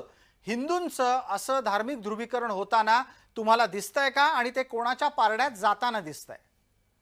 सर, आपण म्हणता ते बरोबर आहे आणि विशेषतः महायुतीत भाजपने हे जाणीवपूर्वक करण्याचा प्रयत्न केले धार्मिक ध्रुवीकरण. विशेषतः लोकसभा निवडणुकीत अगदी देशाचे पंतप्रधान नरेंद्र मोदी यांनी सुद्धा मुस्लिमांवर, मुस्लिम समाजावर जाहीरपणे टीका केली होती. अगदी मंगळसूत्रापर्यंत सगळं प्रकरण गेलं होतं आणि त्याचा परिणाम कुठंतरी मुस्लिम महाविकास आघाडीच्या बाजूने एक गट्टा गेला आणि त्याचा फायदा महाविकास आघाडीला झाला. पण जो भाजपला जे अपेक्षित होतं, हिंदू मतदार भाजप किंवा महायुतीच्या मागे एक गट्टा राहील, तो अपेक्षित परिणाम काय झालेला जाणवला नाही. मग राम मंदिराचा मुद्दा असो किंवा हिंदुत्वाच्या बाजूने जे काही भाजपने मुद्दे केले होते त्याचा कुठेही परिणाम दिसलेला नाहीये. तर मला वाटतं आता धार्मिक ध्रुवीकरणाचा सगळ्यात जास्त फायदा कोणाला होत असेल तो महाविकास आघाडीला होतोय. महायुतीला होताना दिसत नाहीये. ठीक आहे. राजकीय विश्लेषकांच्या या चर्चेच्या अनुषंगानं पुढे जात असताना अजितरावांच्याकडून काही विधानं होत होती, त्यांना हे विश्लेषण पटत नाही असं दिसत होतं. अजितराव, मी मिनिटभर देतो, त्यानंतर अरुण सावंत बराच वेळ चर्चेत आहेत, त्यांनाही काही मुद्दे मांडायचे, मी त्यांना बोलतं करणार आहे. पटकन अजितराव, हा जो धार्मिक ध्रुवीकरणाचा आत्ताच्या घडीला सुरू असलेला प्रयत्न आहे हा हेतुपुरस्सर आहे का, की खरोखर हिंदू संकटात आहे म्हणून तुम्ही त्याला वाचवायला निघालात? सर, एक गोष्ट आपण लक्षात घेतली पाहिजे की देवेंद्रजींचं विधान आहे बोट जेव्हा सुरुवातीला सांडबोर सर आपल्या थोडं वक्तव्याची मी दुरुस्ती करून देतो. माननीय नरेंद्र मोदीजींचं मंगळसूत्राशी संबंधित वक्तव्य हे मुस्लिम बंधू भगिनींच्या कुठल्याही म्हणजे कुठल्याही त्याचं साधर्म्य लागत नाही. त्यामुळं आपण राष्ट्रीय वृत्तवाहिनीवरती आहोत, भारतीय जनता पक्षानं असं ध्रुवीकरण करण्याचा प्रयत्न केला, अशा पद्धतीचं आपल्या विश्लेषणामधली विधानं ही मला पटणारी नाही आहेत, त्याचं मी खंडन करतो. मला इतकंच सांगायचं आहे प्रसाद सर की जे घडलं ते उभ्या महाराष्ट्रानं बघितलं आणि देशानं बघितलं की माननीय मोदीजींनी विचार केला का ट्रिपल तलाकचा विषय असताना की मी मुस्लिम भगिनींसाठी का करू, जेव्हा की राजीव गांधींनी काँग्रेसनी लोकसभेमध्ये कायदा करून आमच्या मुस्लिम भगिनींना कधीच अधिकार मिळणार नाही याची व्यवस्था केली होती, ते परत देण्याचं काम आम्ही केलं. मुस्लिम भगिनींनी भरभरून आम्हाला मतं दिली. कोण म्हणतं मुसलमान भारतीय जनता पक्षाला मतं देत नाहीत? मुद्दा असा याच्यामध्ये आपण एक लक्षात घ्या की आदरणीय पंतप्रधान नरेंद्र मोदी म्हणतात सबका साथ सबका विकास. नळ देताना, घर देताना, योजना देताना हा हिंदू आहे की मुसलमान आहे असा केंद्र सरकार विचार करतं का? मुस्लिम या देशाचे अव्वल दर्जाचे आपल्यासारखेच नागरिक आहेत आणि तुम्ही अशी चर्चाच का घडवता? मला असं वाटतं की हे सगळं काँग्रेसचं पाप आहे. अशा पद्धतीनं चर्चा व्हाव्या स्वातंत्र्यानंतर या अशा याच्यामध्ये, आणि स्पष्ट आहे ना की एका मतदारसंघातनं मुस्लिम बांधवांच्या धार्मिक स्थळामधनं फतवे जारी केले गेले आणि मतदान झालं हे नाकारता येणार नाही. मग ते झालंय आम्ही हे सांगतोय आमच्या मतदारांना, हे सांगणं लोकशाहीमध्ये पाप आहे का? आणि मला असं वाटतं सर्वच विश्लेषकांनी भारतीय जनता पक्षाच्या बाबतीमध्ये विधानं करताना जर घडतंय तसं मुस्लिम एक गठ्ठा मतदान करतायत, ते फक्त माझ्या नेत्याने हा वोट जिहाद झालाय हे आमच्या मतदारांच्या समोर आम्ही मांडलं तर त्याच्यात भाजप धार्मिक ध्रुवीकरण करतो, याच्यावर मग एकदम सरदोपट विश्लेषण होऊच कसं शकतं? याच्यावर पटकन अरुण सावंत आपली प्रतिक्रिया लागेल. कसं मतदान झालं गेल्या वेळेला याचा संदर्भ नुकताच मुख्यमंत्री एकनाथ शिंदे यांनी दसरा मेळाव्यात सुद्धा दिला आणि म्हणून घरी बसू नका, सुट्ट्या घेऊ नका, झोपा काढू नका, मतदानाला उतरा, असं जेव्हा तुमचे नेता आणि महाराष्ट्राचे मुख्यमंत्री असलेले एकनाथ शिंदे म्हणतात, तेव्हा त्यांना नक्की कुणाला घरातून बाहेर काढायचंय? पहा, मुख्यमंत्र्यांनी जे काही उल्लेख केले ते सर्वच मतदारांना त्यांना बाहेर काढायचं, एक लक्षात घ्या. दुसरी गोष्ट, मगासपासून थोडीशी चर्चा जी काही चालली मुस्लिम समाजाबद्दल, तर या देशामध्ये राहणारा प्रत्येक मुस्लिम हा आमचा नागरिक आहे, ही गोष्ट खरी. परंतु जो या हिंदुस्थानाला स्वतःचा हिंदुस्थान मानतो तो मुसलमान आमचा आहे, ना की हिरवे झेंडे पाकिस्तानचे झेंडे इथे दाखवणारा मुस्लिम आमचा आहे. हे स्पष्टपणे मी आपल्या चॅनेलवरून सांगतो. मुस्लिमांकडे सुद्धा आम्ही एकाच नजरेने बघतो जे हिंदूंकडे बघतो. या राज्याचे मुख्यमंत्री किंवा हे राज्य सरकार सर्व जाती धर्माच्या लोकांकडे समान नजरेने बघते आणि सर्वांना सर्व बेनिफिट सर्व जाती धर्मांच्या माणसांना कसं मिळेल याच्याकरता प्रयत्न करत असतील. आम्ही हिंदूंकरताच फक्त योजना काढल्या, मुसलमानांकरता नाही, असं मुळीच घडलेलं नाही. आपल्याला कालचंच उदाहरण असेल तर मुस्लिम समाजातील जे त्यांच्या ज्या मदरशामध्ये शिक्षक जे शिकवतात त्यांचा सुद्धा विचार या राज्य सरकारने केला, मुख्यमंत्र्यांनी केला. तेव्हा कुणीही फक्त मुस्लिम समाजाची व्होट एक गट्टा मिळावीत मतदान म्हणून जे काही सध्या चाललंय उबाटा शिवसेनेतर्फे खास करून, हे याचा मला विरोध आहे, हे मी आपल्याला सांगू इच्छिन. बिलकुल, पटकन चर्चेला आपण पांडुरंग मस्के. एक मिनिट, जो उल्लेख मगाशी झाला की आदरणीय देशाचे पंतप्रधान नरेंद्र मोदीजी यांनी मंगळसूत्राचा उल्लेख केला, होय केला, परंतु तो कोणासाठी केला होता तर सॅम पित्रोदा हे काँग्रेसचे जे इंटरनॅशनल अध्यक्ष आहेत इंटरनॅशनल काँग्रेसचे, त्यांनी जेव्हा संपत्तीच्या विभागणीचा विचार केला आणि जे वक्तव्य केली होती या देशातील हिंदूंच्या याच्या विरोधात, तेव्हा नरेंद्र मोदीजी यांनी मंगळसूत्राचा उल्लेख केला होता. त्याचा आज काँग्रेस चुकीचा वापर करत आहे आणि ही महाविकास आघाडी, ही महाविरोधी आघाडी चुकीचा वापर करून ही मुस्लिमांना घाबरवत आहे. ज्यावेळेस लोकसभा इलेक्शन मध्ये 400 पारचा नारा दिला गेला होता त्यावेळेस यांनी काय खोटा प्रचार केला तर 400 अगर इन लोग लेके आएंगे सीट तो मुस्लिमों को पाकिस्तान में भगा दिया जाएगा, SC ST समाज को यहाँ पे संविधान में से बाहर निकाला जाएगा, आरक्षण रद्द होगा. ही भीती त्यांच्यामध्ये निर्माण झाली आणि लोकसभेमध्ये आम्हाला कमी मतदान झालं, आम्ही हरलो नव्हतो. ठीक आहे, मला या निमित्ताने एक मुद्दा, पक्षाचे राजी जबाबदार प्रतिनिधी गायकवाड यांनी स्वतः म्हटलं होतं की जर तुम्ही आम्हाला निवडून दिला आणि अबकी बार 400 पार आम्ही केलं तर आम्ही संविधान बदलणार. हे मी नाही म्हटलं होतं, हे गायकवाड आपल्या वृत्तवाहिनीवरती गायकवाड भूमिका नाही स्पष्ट करत, ऑफिशियली बोलले होते. दुसरी गोष्ट, पक्षाची भूमिका स्पष्ट करणारा अधिकृत माणूस आहे. अजितजी आणि मी तुमचं ऐकलं, बरोबर आहे, बोलता आलं असतं. परंतु आपण दुसरी सध्या गोष्ट, चुकीचं सांगत आहात. जे कोण खासदारांनी बोलला होता ते मला माहिती आहे. मलाही बोलता आलं असतं, मलाही बोलता आलं असतं, पण मी मध्ये बोललो नाही. एक सर्वसाधारण कार्यकर्ता बोलला म्हणजे ते गृहीत धरायचं नसतं. विशालगडावरती झालेल्या दंगलीच्या मागे कोण आहे आणि ती दंगल कशी घडली गेली याच्याबद्दल देखील अजित आणि अरुणजीने बोलावं. बिलकुल, त्याच्यावर ज्या वेळेला प्रश्न विचारले जातील राज राजापूरकरजी नक्की बोलतील. मला चर्चेला पुढे नेणं गरजेचं आहे आणि मला आता पटकन पांडुरंग मस्के आपल्याला बोलतं करायचं आहे, त्यानंतर गोपाळराव तिवारींना उत्तर देण्यासाठी बोलतं करूयात. आत्ताच्या घडीला ज्या ज्या योजना खास करून अनुदान स्वरूपातल्या योजना येत आहेत त्याचे बऱ्यापैकी लाभार्थी मुसलमान आहेत हे दिसतंय. आत्ताच्या घडीला बऱ्याच मुस्लिम महिलांच्या घराघरामध्ये 1500 रुपये पोचायला सुरुवात झालेली आहे. याचा काही फायदा होणार आहे का? कारण बऱ्याचदा असं दिसतं फायदा घेतला जातो, मतदानाच्या वेळेला मात्र फायदा देणाऱ्या सरकारांच्या पक्षांची बटणं दाबली जात नाहीत. पांडुरंग मस्के, एक फक्त वाक्य बोलेन. पहा, हे राज्य सरकार जे आहे आमचं महायुतीचं, यांनी कधीच हिंदू मुसलमान सिख ईसाई हे पाहिलं नाही. भले मुसलमानांचे आम्हाला मतदान हो किंवा नसो, परंतु मुस्लिम समाजासाठी सुद्धा लाडकी बहीण योजना लागू झालेली आहे आणि ते त्याचा फायदा घेत तरी खास करून उभाटा शिवसेनेमार्फत याच्याकरता मेळावे घेतले गेले. मुसलमान असो, शीख असो, ईसाई असो, हिंदू असो, शिवसेना उभाटातर्फे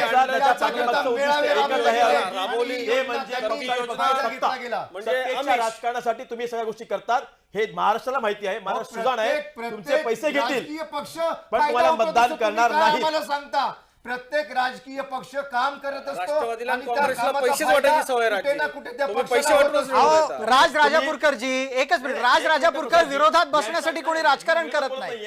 पण तुमचे पैसे देण्याच्या पाठीमागचे जे दुर्भाव आहेत ठीक ना, आहे. ते हे आहेत ते म्हणजे सत्ता. पैसे दिलेले नाहीयेत. प्रत्येक योजनेमधून, या- हे अधिकार आहे प्रत्येक नागरिकांचे. योजनेमधून जनतेला फायदा हे होतच नागरिकांचे असतो. अधिकार आहे. मग तुम्ही ते म्हणणार पैसे की वाटायची योजना आम्ही सवय आमच्या काँग्रेस फायद्यासाठी राष्ट्रवादीच्या आणली. लोकांना आहे. राज्य सरकारचं एक दारू कर्तव्य पैसे असतं वाटून तुम्ही की निवडून येता. जनतेच्या त्यामुळे हे वाटत फायद्यासाठी दिसतं तुम्हाला. महाराष्ट्राच्या जैसा देश वैसा फायद्यासाठी भेद. योजना तुमची राबवायच्या इच्छा तशी आहे, म्हणून चांगलं तुम्हाला शिक्षण तसं मिळणं, चांगलं आरोग्य मिळणं, एक योग्य तो रोजगार मिळणं, हा त्यांचा नैतिक अधिकार ठीक आहे त्यांची आपण त्याच्यावर सुरक्षा, बोलूया हा त्यांचा आपण नैतिक त्याच्यावर अधिकार आहे. बोलूया पण तुम्ही आता खिशातनं ज्या पैसे घडीला भरला, हा आता तुमचा या अधिकार घडीला नाही, अजितजी.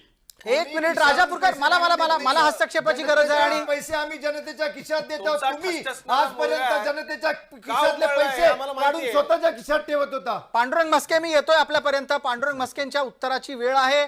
गोपाळराव तिवारी पुण्यात आहेत त्याच्यामुळे कदाचित ते स्वतःला वंचित समजत असतील. की कोविडच्या काळामध्ये उद्धव बाळासाहेब ठाकरे अहो मुख्यमंत्री राजापूरकर असताना काँग्रेसला तर बोलू द्या. गोरगरीब जनतेची खिचडी तुम्ही खाल्ली. GST च्या लाज वाटली माध्यमातून पाहिजे तुम्हाला. आमचा जो कोविडचा परतावा यायचा उल्लेख होता करायला. तो मात्र केंद्र सरकारकडनं आला नाही आणि आज केंद्र सरकारकडनं राज्यामध्ये जे सरकार असताना मात्र तो परतावा भरवून आहे, याच्याबद्दल बोललं गेलं पाहिजे. अहो मुख्यमंत्री मंत्रालयात येतो ही ब्रेकिंग न्यूज होते. एकदाच गेले तुमचे मुख्यमंत्री मंत्रालयात. कोविडच्या आता तुमचा काळामध्ये कारभार या आहे. देशामध्ये या आता जगामध्ये तुमचा कारभार आहे. उत्कृष्ट मुख्यमंत्री म्हणून उद्धव साहेबांना तुमचं पुरस्कार तुम्हालाच दिला राहू द्या. आहे. त्यांच्या पिशव्या सुद्धा लाटल्या तुम्ही तेव्हा. खिचडी खाल्ली तुम्ही तेव्हा. आणि संपूर्ण तुम्हाला कार्यकाळामध्ये काय करता? हे महाराष्ट्राने पाहिलं. कोविडचा तुम्ही इथे नाव काढू नका. काय घडलं हे कोविडचं नाव महाराष्ट्राने काढू पाहिलं. नका. तुम्ही राजकीय फसवा. विश्लेषक सरकार चालवत होते. राजकीय विश्लेषक वाट पाहत आहेत. प्रवक्त्यांना बोलण्याची संधी यानंतर पुढचे 45 दिवस मिळणार आहे. दम खा थोडासा. मला पटकन कृपया आपल्या सोबत असलेल्या राजकीय विश्लेषकांना बोलतं करू द्यात. पांडुरंग मस्के, आत्ता योजनेचे लाभार्थी जे दिसत आहेत ते खऱ्या अर्थानं मतदार बनतील का? जे सरकार त्यांच्या हातामध्ये फायदे पोचवत आहे तो लाभ घेणारा मुसलमान वर्ग मतदान करेल का महायुतीला?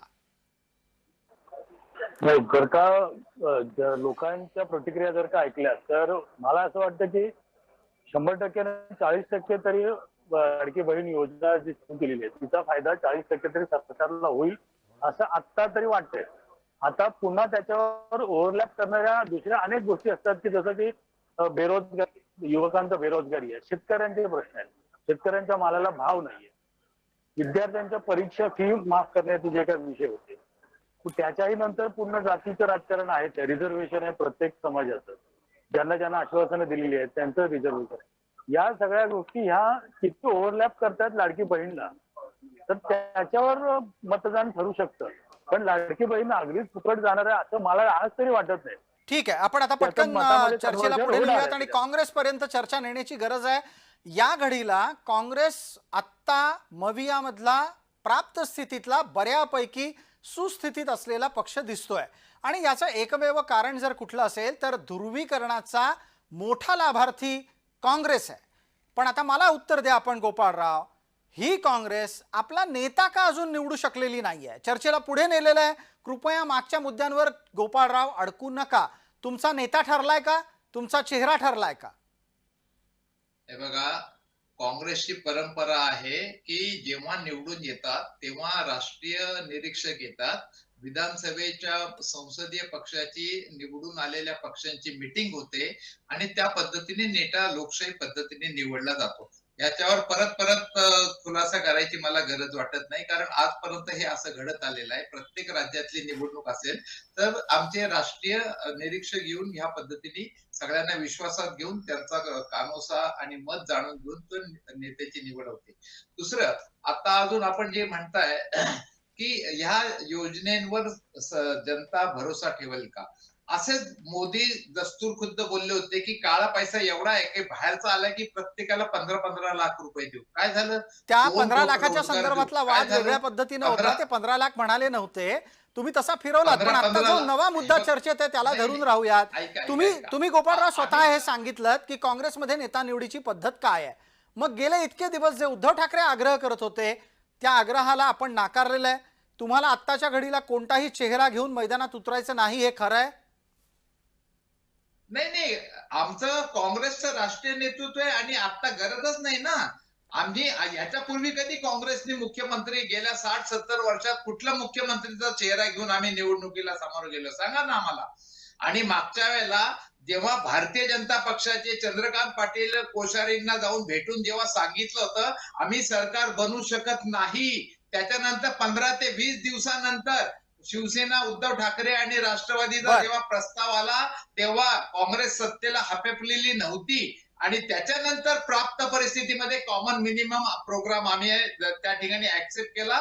परंतु यांच्यासारखं ज्यांच्या सरकारच्या विरोधात 40 आमदार विरोधात होते त्यांना यांनी राजकीय घरफोड्या करून स्वतःच्या बाजूनी घेऊन जनतेशी तुम्ही पण करायला उद्धव लावली. ठाकरेंना तिकडून हे इकडे महापाप आणलं. केलंय भाजपनी. खोटं बोलतो. गोपाळराव मुद्द्यावर यायला लागेल. गोपाळराव मुद्द्यावर यायला लागेल. मी अजितराव आपल्यापर्यंत येतोय. एकच मिनिट अजितराव.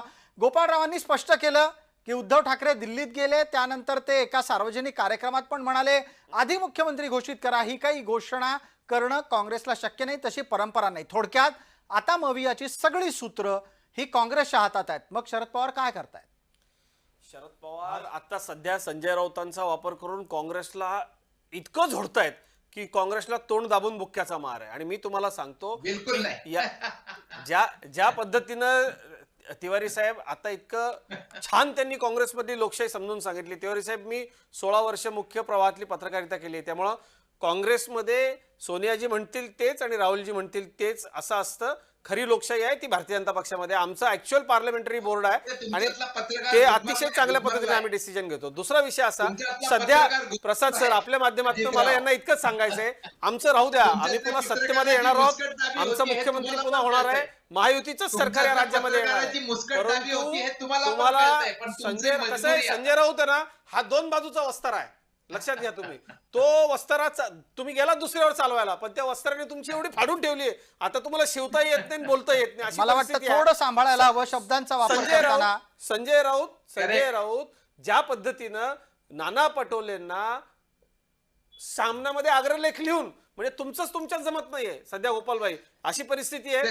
तुमचं जमेल किंवा तुमचं वाटप होईल किंवा तुम्ही बंडखोरांना शांत बसवा किंवा निवडणूक सध्या शरद पवार साहेब एकच काम करतात, मी पुन्हा येईन असं म्हणणाऱ्या त्या व्यक्तिमत्वाला महाराष्ट्रात पुन्हा कधी येऊ देणार नाही याची काळजी शरद पवार घेत आहेत.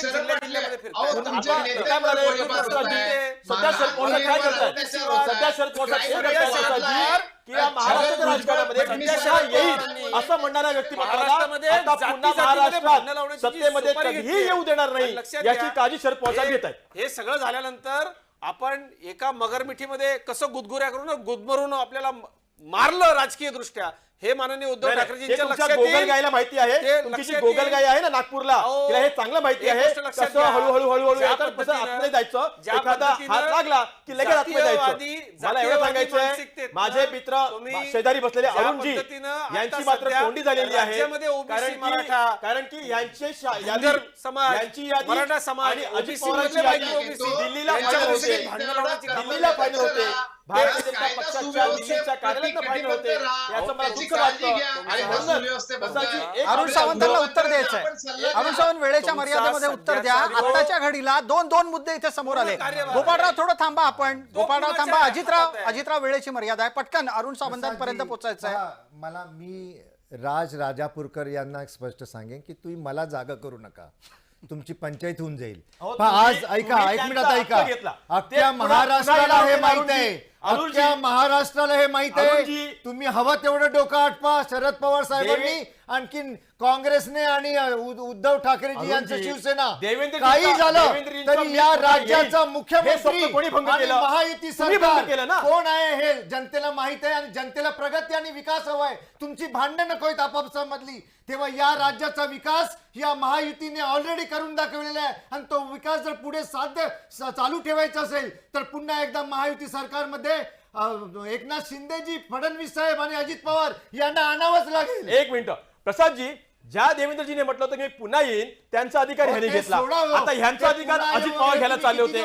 यांच्या महायुतीमध्ये यांचं जमत नाहीये, यांच्याकडे चेहरा नाहीये. प्रगतीचं बोला, प्रगतीचं बोला, विकासाचं बोला, या शेतकऱ्यांच्या हिताचं बोला.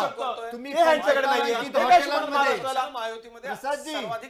ताजी गोष्ट सांगतो मी तुम्हाला, लोकांना विकास ताजी गोष्ट सांगतो. या गोष्टी शिकण्यात यांनी काल या महाविकास आघाडीने गोरगरिबांच्या हिताकरता आम्ही झटणार आहोत अशी एक शपथ कुठे घेतली?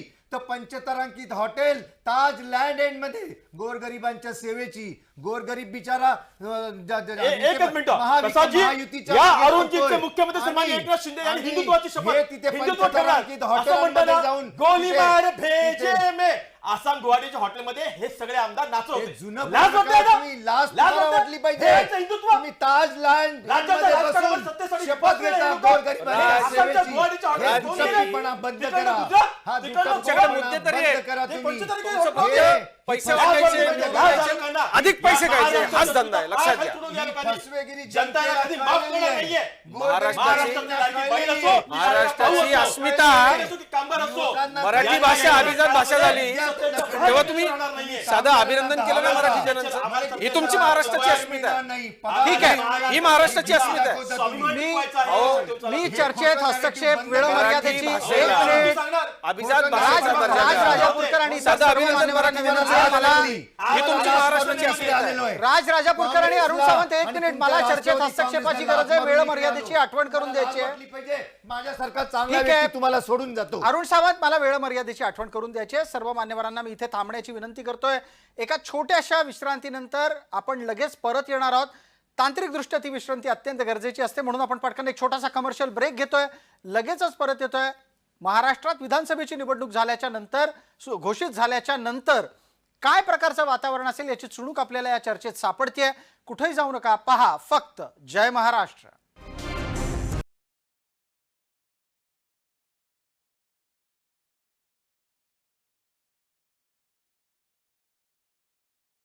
पहिल्या टप्प्याची फेरी आपण पटकन राज राजापूरकर यांच्यापासून करणार आहोत. राजजी, एका गोष्टीचा खुलासा आपल्याकडून व्हायला हवा. निवडणुकीतले विविध टप्पे आत्तापर्यंत आपण पाहत आलो. लोकसभेचे खास करून त्या निमित्तानं हा मुद्दा होता. लोकसभेतला एक महत्त्वाचा चेहरा म्हणून शरद पवार पुढे आणले गेले. विधानसभेसाठी आपल्याकडे फक्त शरद पवार आहेत का इतरही लोक आहेत? आमच्या पक्षाचा चेहरा आमच्या विधानसभेच्या या निवडणुकीसाठी समोर जात असताना, महाराष्ट्रासाठी जनतेसमोर जाणत असताना एकच चेहरा आहे, तो म्हणजे शरद पवार साहेब. शरद पवार साहेबांची जी त्या ठिकाणी क्रेडिबिलिटी आहे, विश्वासार्हता आहे, ती आजही या महाराष्ट्राला त्या ठिकाणी अपेक्षित जी होती त्यापेक्षा जास्त वाढलेली आहे. कारण की गेल्या निवडणुकीमध्ये 10 पैकी 8 त्या ठिकाणी सीट म्हणजे उमेदवार निवडून आले, 2 अगदी पडत्या याच्यातून त्यांचा पराजय झाला.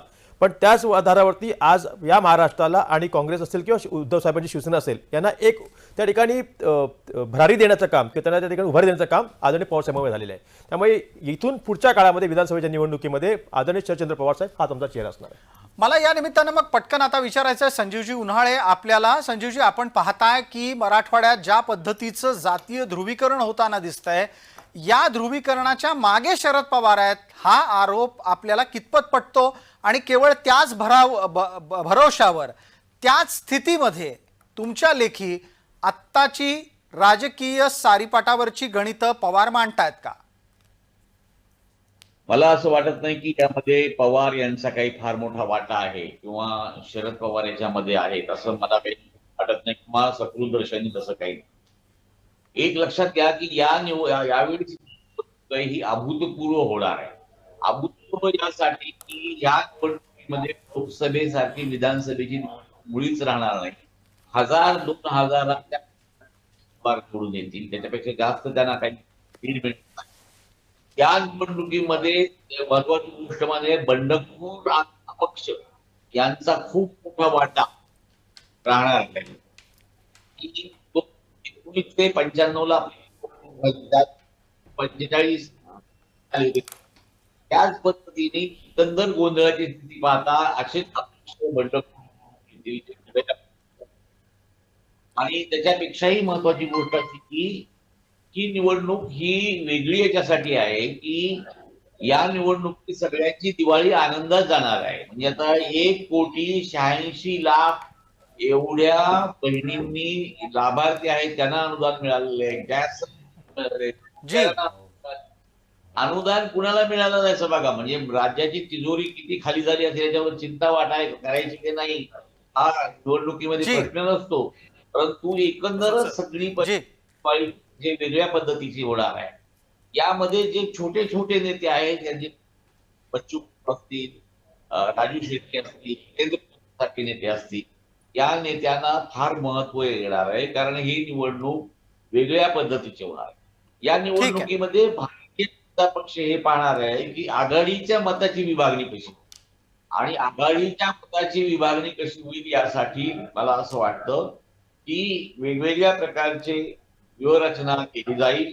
आजच रामदास आठवले यांनी सांगितलं की मी आरपीआयचा अध्यक्ष करायला तयार आहे आंबेडकरांना. जी आरपीआय मध्ये येणं शक्य, भाजपबरोबर जाणं शक्य नाही, तर ही देखील महत्त्वाचा फॅक्टर आहे.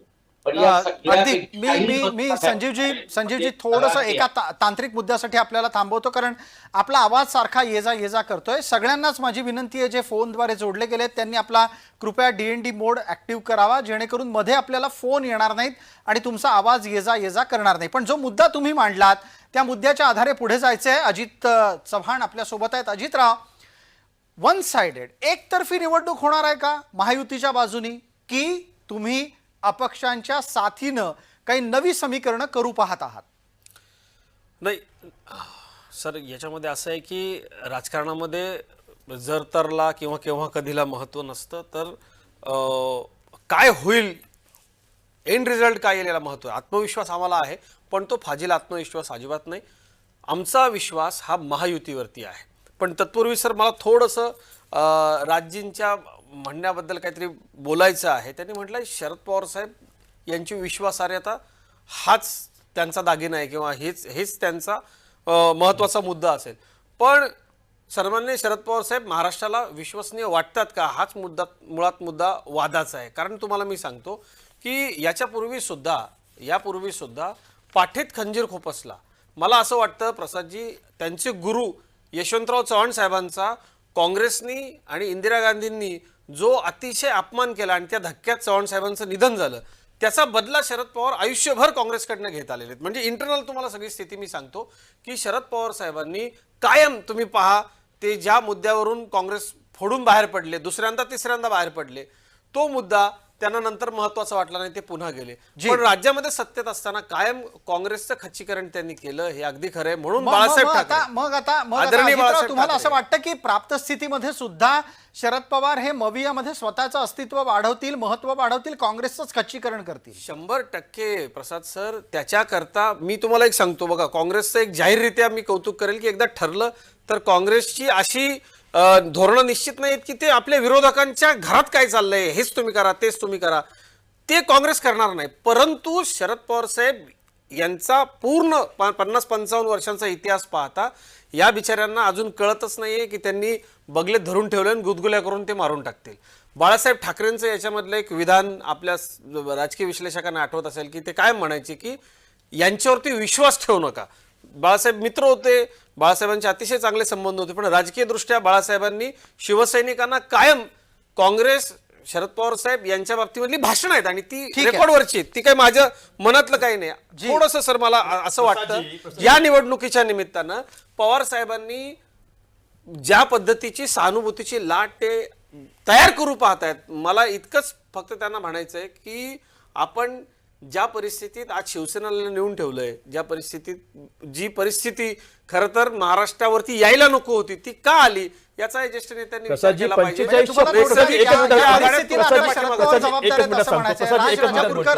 आपणच उत्तर देणार आहात. आज पवार साहेब उमेदवार शोधत फिरतायत. अच्छा, ठीक आहे, त्यावर येऊयात. मला असं वाटतं की आपणच उत्तर देणार आहात, पण तत्पूर्वी जो महत्वाचा चिमटा अजितरावांनी काढलाय तो काँग्रेसला काढलाय. तो चिमटा झोंबलाय का आधी गोपाळरावांना, का गोपाळरावांना त्यांना आनंद झालाय, हे आपण जाणून घेऊ. मी राज्य आपल्यापर्यंत येतो. गोपाळराव, प्राप्त स्थितीमध्ये महाविकास आघाडीमध्ये काँग्रेसचा सगळ्यात मोठा प्रतिस्पर्धी हा राष्ट्रवादी पक्ष तुमच्यातला म्हणजे राशप आहे, हे मान्य करता का? खूप मोठं आव्हान तुम्हाला अंतर्गतरित्या शरद पवार देत आहेत, हे मान्य करणार आहात का? नाही, बिलकुल नाही. आमच्या दृष्टीने सर्वप्रथम संविधान, लोकशाही हे आहे आणि शरद पवार महत्वाचे आहेत की नाही? संविधान, लोकशाही ठीक आहे, शरद पवार महत्वाचे आहेत की नाही? निश्चितच महाविकास आघाडीचे एक ज्येष्ठ नेते म्हणून ते आम्हाला आदरणीय आहेत, महत्वाचे आहेत आणि त्यांच्याबद्दल मोदींनी प्रयत्न करून थकले. बोट धरून राजकारण पवार साहेबांकडनं शिकलो. माझे गुरु आहेत. 100 बारामती उभारल्या गेल्या पाहिजेत. पद्मश्री देखील मोदी शहाच्या सरकारनेच पवार साहेबांना दिलं, शेतकरी विषयी चांगली धोरणं आखलं म्हणून. आता पद्मविभूषण एवढं पण सगळं दिलं. झाल्यावर ते निव्वळ आपल्या हाती लागत नाही म्हणून ही मळमळ मी समजू शकतो अजितरावांची, ती त्यांना लथ लागाव. परंतु ह्या सगळ्या गोष्टीमध्ये ज्यांनी ते एकदा राजकीय होते घरफोड्या आमच्या बरोबर, केल्या, तेव्हा माझे काकाच महसूल मंत्री होते, उत्तमराव पाटील. म्हणजे ते झालंय सगळं. आता आम्हाला तशी काही इच्छा नाही. ऐका, नाही मग ठीक आहे ना, नाही इच्छा तर ठीक आहे. आणि अजितरावांचं एक मी चांगलं अभिनंदन करतो एका स्टेटमेंट बद्दल, ठीक आहे. की काँग्रेसचे ध्येय धोरणामध्ये दुसऱ्याच्या घरात काय चाललंय हे बघणं नाही, हे त्यांनी मान्य केलं. मी त्यांचं नाही, जे आहे ते जाहीर मान्य अभिनंदन केलंच पाहिजे करतो. गोपाळजी. हा. जी, नाही पण नाही, चांगलं आहे ना. त्याबरोबर हा, त्यांनी हा. दुसऱ्याच्या घरं फोडण्याचा आक्षेप हा सुद्धा शरद पवारांवर लावला आणि त्यानिमित्तानं आता पटकन राजापूरकर यांच्यापर्यंत पोहोचू. राजजी, आत्ताच्या घडीला जाता जाता जे अजित चव्हाणांचं वाक्य होतं ते महत्वाचं आहे, की तुम्हाला म्हणजे तुमच्या पक्षाला आत्ताच्या स्थितीत उमेदवार मिळवताना अडचणी येत आहेत. 1600 उमेदवारांनी इंटरव्ह्यू दिले. मी एक पार्लमेंटरी बोर्डचा सदस्य आहे आदरणीय शरदचंद्र पवार साहेबांचा. मी पुण्याला 5 दिवस निसर्ग मंगल कार्यालयामध्ये त्या ठिकाणी इच्छुक उमेदवारांच्या आम्ही त्या ठिकाणी मुलाखती घेत होतो आणि मुंबईलाही घेतल्या. साधारणतः 1600 उमेदवारांनी त्या ठिकाणी मुलाखती दिल्या एकंदरीत पूर्ण महाराष्ट्रातनं. याच्या व्यतिरिक्त नुसती म्हणजे पवारसाहेब कुठे आहेत हे शोधण्यासाठी लाईन लागलेली असते. आज ज्या ठिकाणी विश्वासार्हतेची गोष्ट येते की विश्वासार्हता कुठे गेली करून, तर त्या ठिकाणी आज सगळ्यात मोठी संख्येने उमेदवारी इच्छुक असणारे अर्ज देणारे लोक ही शरद पवार साहेबांच्या गटामध्ये आहेत किंवा संघटनेमध्ये आहेत, पक्षामध्ये आहेत. दुसरी गोष्ट अशी झाली की ज्या ठिकाणी माझे मित्र म्हणाले अजितजी की त्या ठिकाणी पवार साहेबांची विश्वासार्हता म्हणजे फोडाफोडीचं राजकारण, त्यांनी काँग्रेसला दिवसलं. मला सांगा की स्वतः देशाचे पंतप्रधान नरेंद्र मोदी म्हणतात की मैं जो है आदरणीय शरदचंद्र पवार साहब के उंगली पकड के राजनीती करता. आता हे ह्यांचे नेते देशाचे प्रधानमंत्री म्हणतात. मग याच्यात हे स्पष्ट होतं ना की पवार साहेबांच्या होतीभोवती असलेले जे राजकारण या महाराष्ट्राचं जे आहे ते या महाराष्ट्राला एक स्थिर राजकारण देऊ शकतं. आणि म्हणूनच पवार साहेबांनी याच्या अलीकडच्या काळामध्ये महाराष्ट्राला एक स्थिर राजकारण दिलेलं आहे, स्थैर्य राजकारण दिलेलं आहे. यासाठी आजच्या अस्थिर परिस्थितीमध्ये जिथे आज फोडाफोडीचं राजकारण चालू आहे तिथे पवार साहेब या महाराष्ट्राला वाचवू शकतात.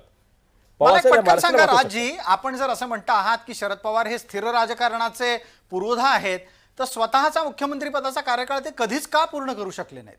नाही, एक गोष्ट स्पष्टपणे सांगतो तुम्हाला मी की आपण ज्यावेळेला हे म्हणतो की स्वतःचा राजकारणाचा कार्यकाळ पुढे करू शकले नाही, तर त्यावेळेला नुसतं म्हणजे हा जो स्थिर राजकारणाचा भाग आहे तो सोडून इतर जी परिस्थिती आहे या परिस्थितीवर लक्ष दिलं पाहिजे. ज्या वेळेला आदरणीय अटल बिहारी वाजपेयी साहेबांनी सांगितलं की पवारजी आपको महाराष्ट्र जाना पडेगा, ज्यावेळेला भूकंप झाला होता त्यावेळेची गोष्ट करतो. तर ज्या वेळेला महाराष्ट्रामध्ये ज्यावेळेला दंगे झाले होते, बॉम्बस्फोट झाले होते, प्रत्येक ठिकाणी ज्यावेळेला महाराष्ट्राची परिस्थिती अस्थिर होते त्यावेळेला ती परिस्थिती स्थिर एक बॉम्बस्फोट शरदचंद्र हिंदूंनी केला असंही पवार साहेबांनी अजितजी, मी कधीच मध्ये बोललो नाही. तर ती परिस्थिती जी असते ती परिस्थिती नियंत्रणामध्ये आणण्याचं काम आदरणीय पवार साहेब करतात. ठीक आहे. या महाराष्ट्राचा गाडा अभ्यास आदरणीय पवार साहेबांना आहे. आणि या बघा, गोष्टीमध्ये त्याचं आणि एकच सामाजिक योगदान मिनिट, याची नाहीये एकच सेकंड, चर्चा. जय महाराष्ट्र चॅनलने एक सर्वे केला होता. जी. आणि त्या सर्वेमध्ये एक वयोवृद्ध स्त्री म्हणाली अशी की आज या महाराष्ट्राची प्रतिमा मलिन झालेली आहे, या महाराष्ट्राची संस्कृती, राजकीय संस्कृती मलिन झालेली आहे.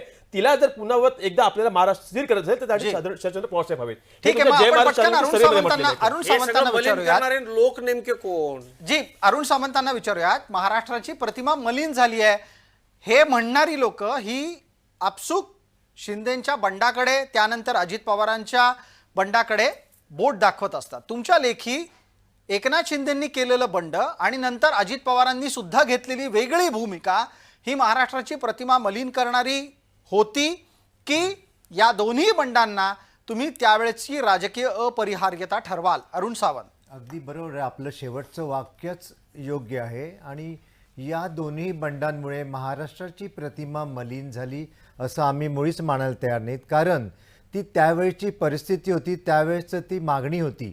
पहा, हे 40 लोक आणि संपूर्ण अख्खी शिवसेना पदाधिकारी, शाखा प्रमुखापासून ते ब्लॉक प्रमुखापासून ते खालच्या दर्जाच्या शाखेतील शाखा प्रमुख किंवा पदाधिकारी जसं त्यांच्यापर्यंत खासदार आमदार वरचे, हे सगळे एका व्यक्तीची जी काही हुकुमशाही होती ती व्यक्ती आपल्याच लोकांना मान सन्मान देत नव्हती, त्यांचं कोणतंही ऐकलं जात नव्हतं. याकरता या सगळ्यांनी बंड केलं आणि ते वेगळे झाले. आणि त्याच्यानंतर हिंदुत्वाचे जे विचार होते, जे विचार उभाटा शिवसेनेचे सध्याचे जे प्रमुख आहेत आदरणीय उद्धव ठाकरेजी यांनी सोडले आणि ते एकदम विरोधीबाज जे काँग्रेस, ज्याला बाळासाहेब ठाकरे नेहमी म्हणायचे की जिस दिन मैं काँग्रेस का दामन थांब लूंगा उस दिन मैं मेरा दुकान बंद कर दूंगा, हे वारंवार ते सांगायचे. तरी सुद्धा फक्त खुर्चीच्या लालसे पोटी हे जे काही प्रमुख आहेत सध्याचे शिवसेनेचे, ते विरोधी ज्यांचे विचार आहेत अशा काँग्रेसच्या मांडीवर जाऊन बसले. ठीक आहे. सगळे हिंदुत्वाचे विचार सोडले त्यांनी आणि फक्त खुर्ची मिळावी म्हणून त्यांनी आता जी काय त्यांच्याशी युती केली, ही युती सुद्धा या जनतेला आवडलेली नाहीये. पटकन या निमित्तानं मग आता कृष्ण चौगुले यांच्यापर्यंत पोहोचायचंय. कृष्णाजी, माझा आवाज येतोय आपल्याला? येतोय.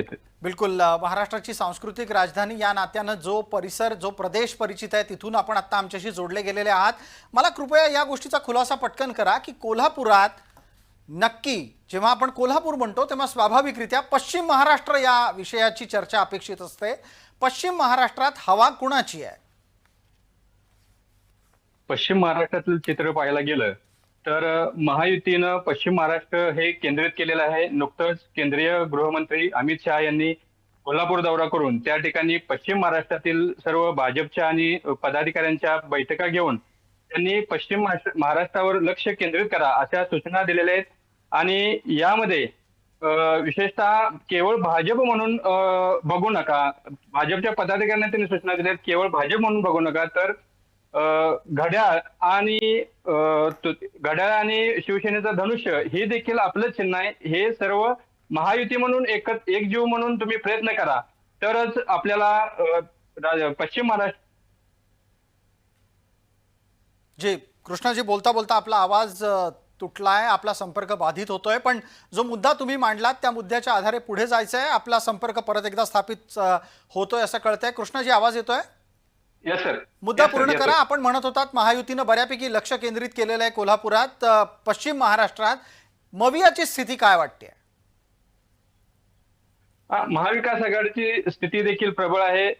कोल्हापूरचे नेते आमदार सतेज पाटील यांच्याकडे बऱ्यापैकी राज्याची धुरा दिलेली आहे. त्यांच्या महाविकास आघाडीच्या जागा वाटप समितीमध्ये त्यांना त्या 10 सदस्य जे आहेत त्यामध्ये ते आहेत.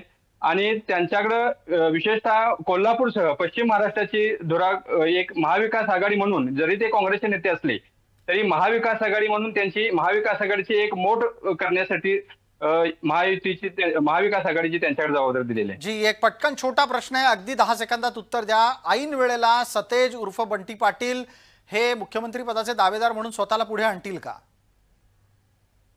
होऊ शकतंय. आताची जर स्थिती बघितलं तर काँग्रेस आणि एकूणच महाविकास आघाडीचं चित्र पाहिलं तरी ते आता एक मुख्य स्थानी एका मुख्य प्रवाहात आहेत. बर, पटकन आता अजितरावांपर्यंत पोहोचू. अजितराव, चर्चेच्या निमित्तानं येणारा मुद्दा आता असा दिसतोय, पश्चिम महाराष्ट्रामध्ये ताकद भारतीय जनता पार्टी लावतीये, पण वरकरणी दिसणारं चित्र मवियाकडे कलताना दिसतंय. विदर्भातली परिस्थिती सुद्धा काही फार महायुतीच्या बाजूने जाताना दिसत नाहीये. तुम्हाला कुठून मतदान होणार आहे आणि कोणत्या भागातले मतदार तुमच्या पाठीशी उभे राहणार आहेत?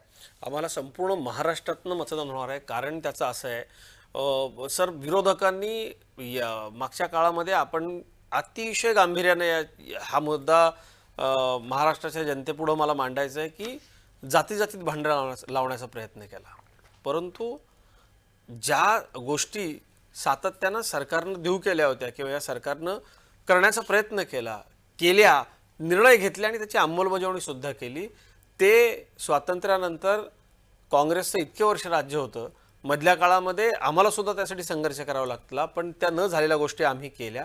आमच्या लाडक्या बहिणी, आमचे शेतकरी, आमचे कामगार, विद्यार्थी, शेतमजूर, मध्यमवर्गीय, उच्च मध्यमवर्गीय, व्यावसायिक या सगळ्यांकरता आम्ही इतके सर्वंकष सर्वसमावेशक निर्णय घेतलेत. आणि एकच तुम्हाला मी सांगतो, आता आमची जी वोट बँक आहे ती वोट बँक एक दिलाने येणार आहे. अभी हम कटेंगे नहीं क्योंकि हम बटेंगे नहीं. आम्ही एक दिलानं महायुतीचे जे मतदार आहेत ते सगळे मतदान करायला बाहेर पडतील आणि कुठलीच रिस्क महाराष्ट्रातला मतदार घेणार नाही. त्याचं कारण असं याच्यावर उत्तर लागेल. राजापूरकर आहेत आपल्यासोबत, प्रतिवाद करायची त्यांची संधी आहे, मिनिटभराचा वेळ आहे. मला एक सांगा की ह्यांना जर मतदान होणार होतं तर ते मतदान महाविकास आघाडीच्या गेल्या लोकसभेच्या निवडणुकीच्या वेळेला जे मतदान झालं त्या मतदानाच्या माध्यमातून 45 वरून आकडा 17 वरती आला.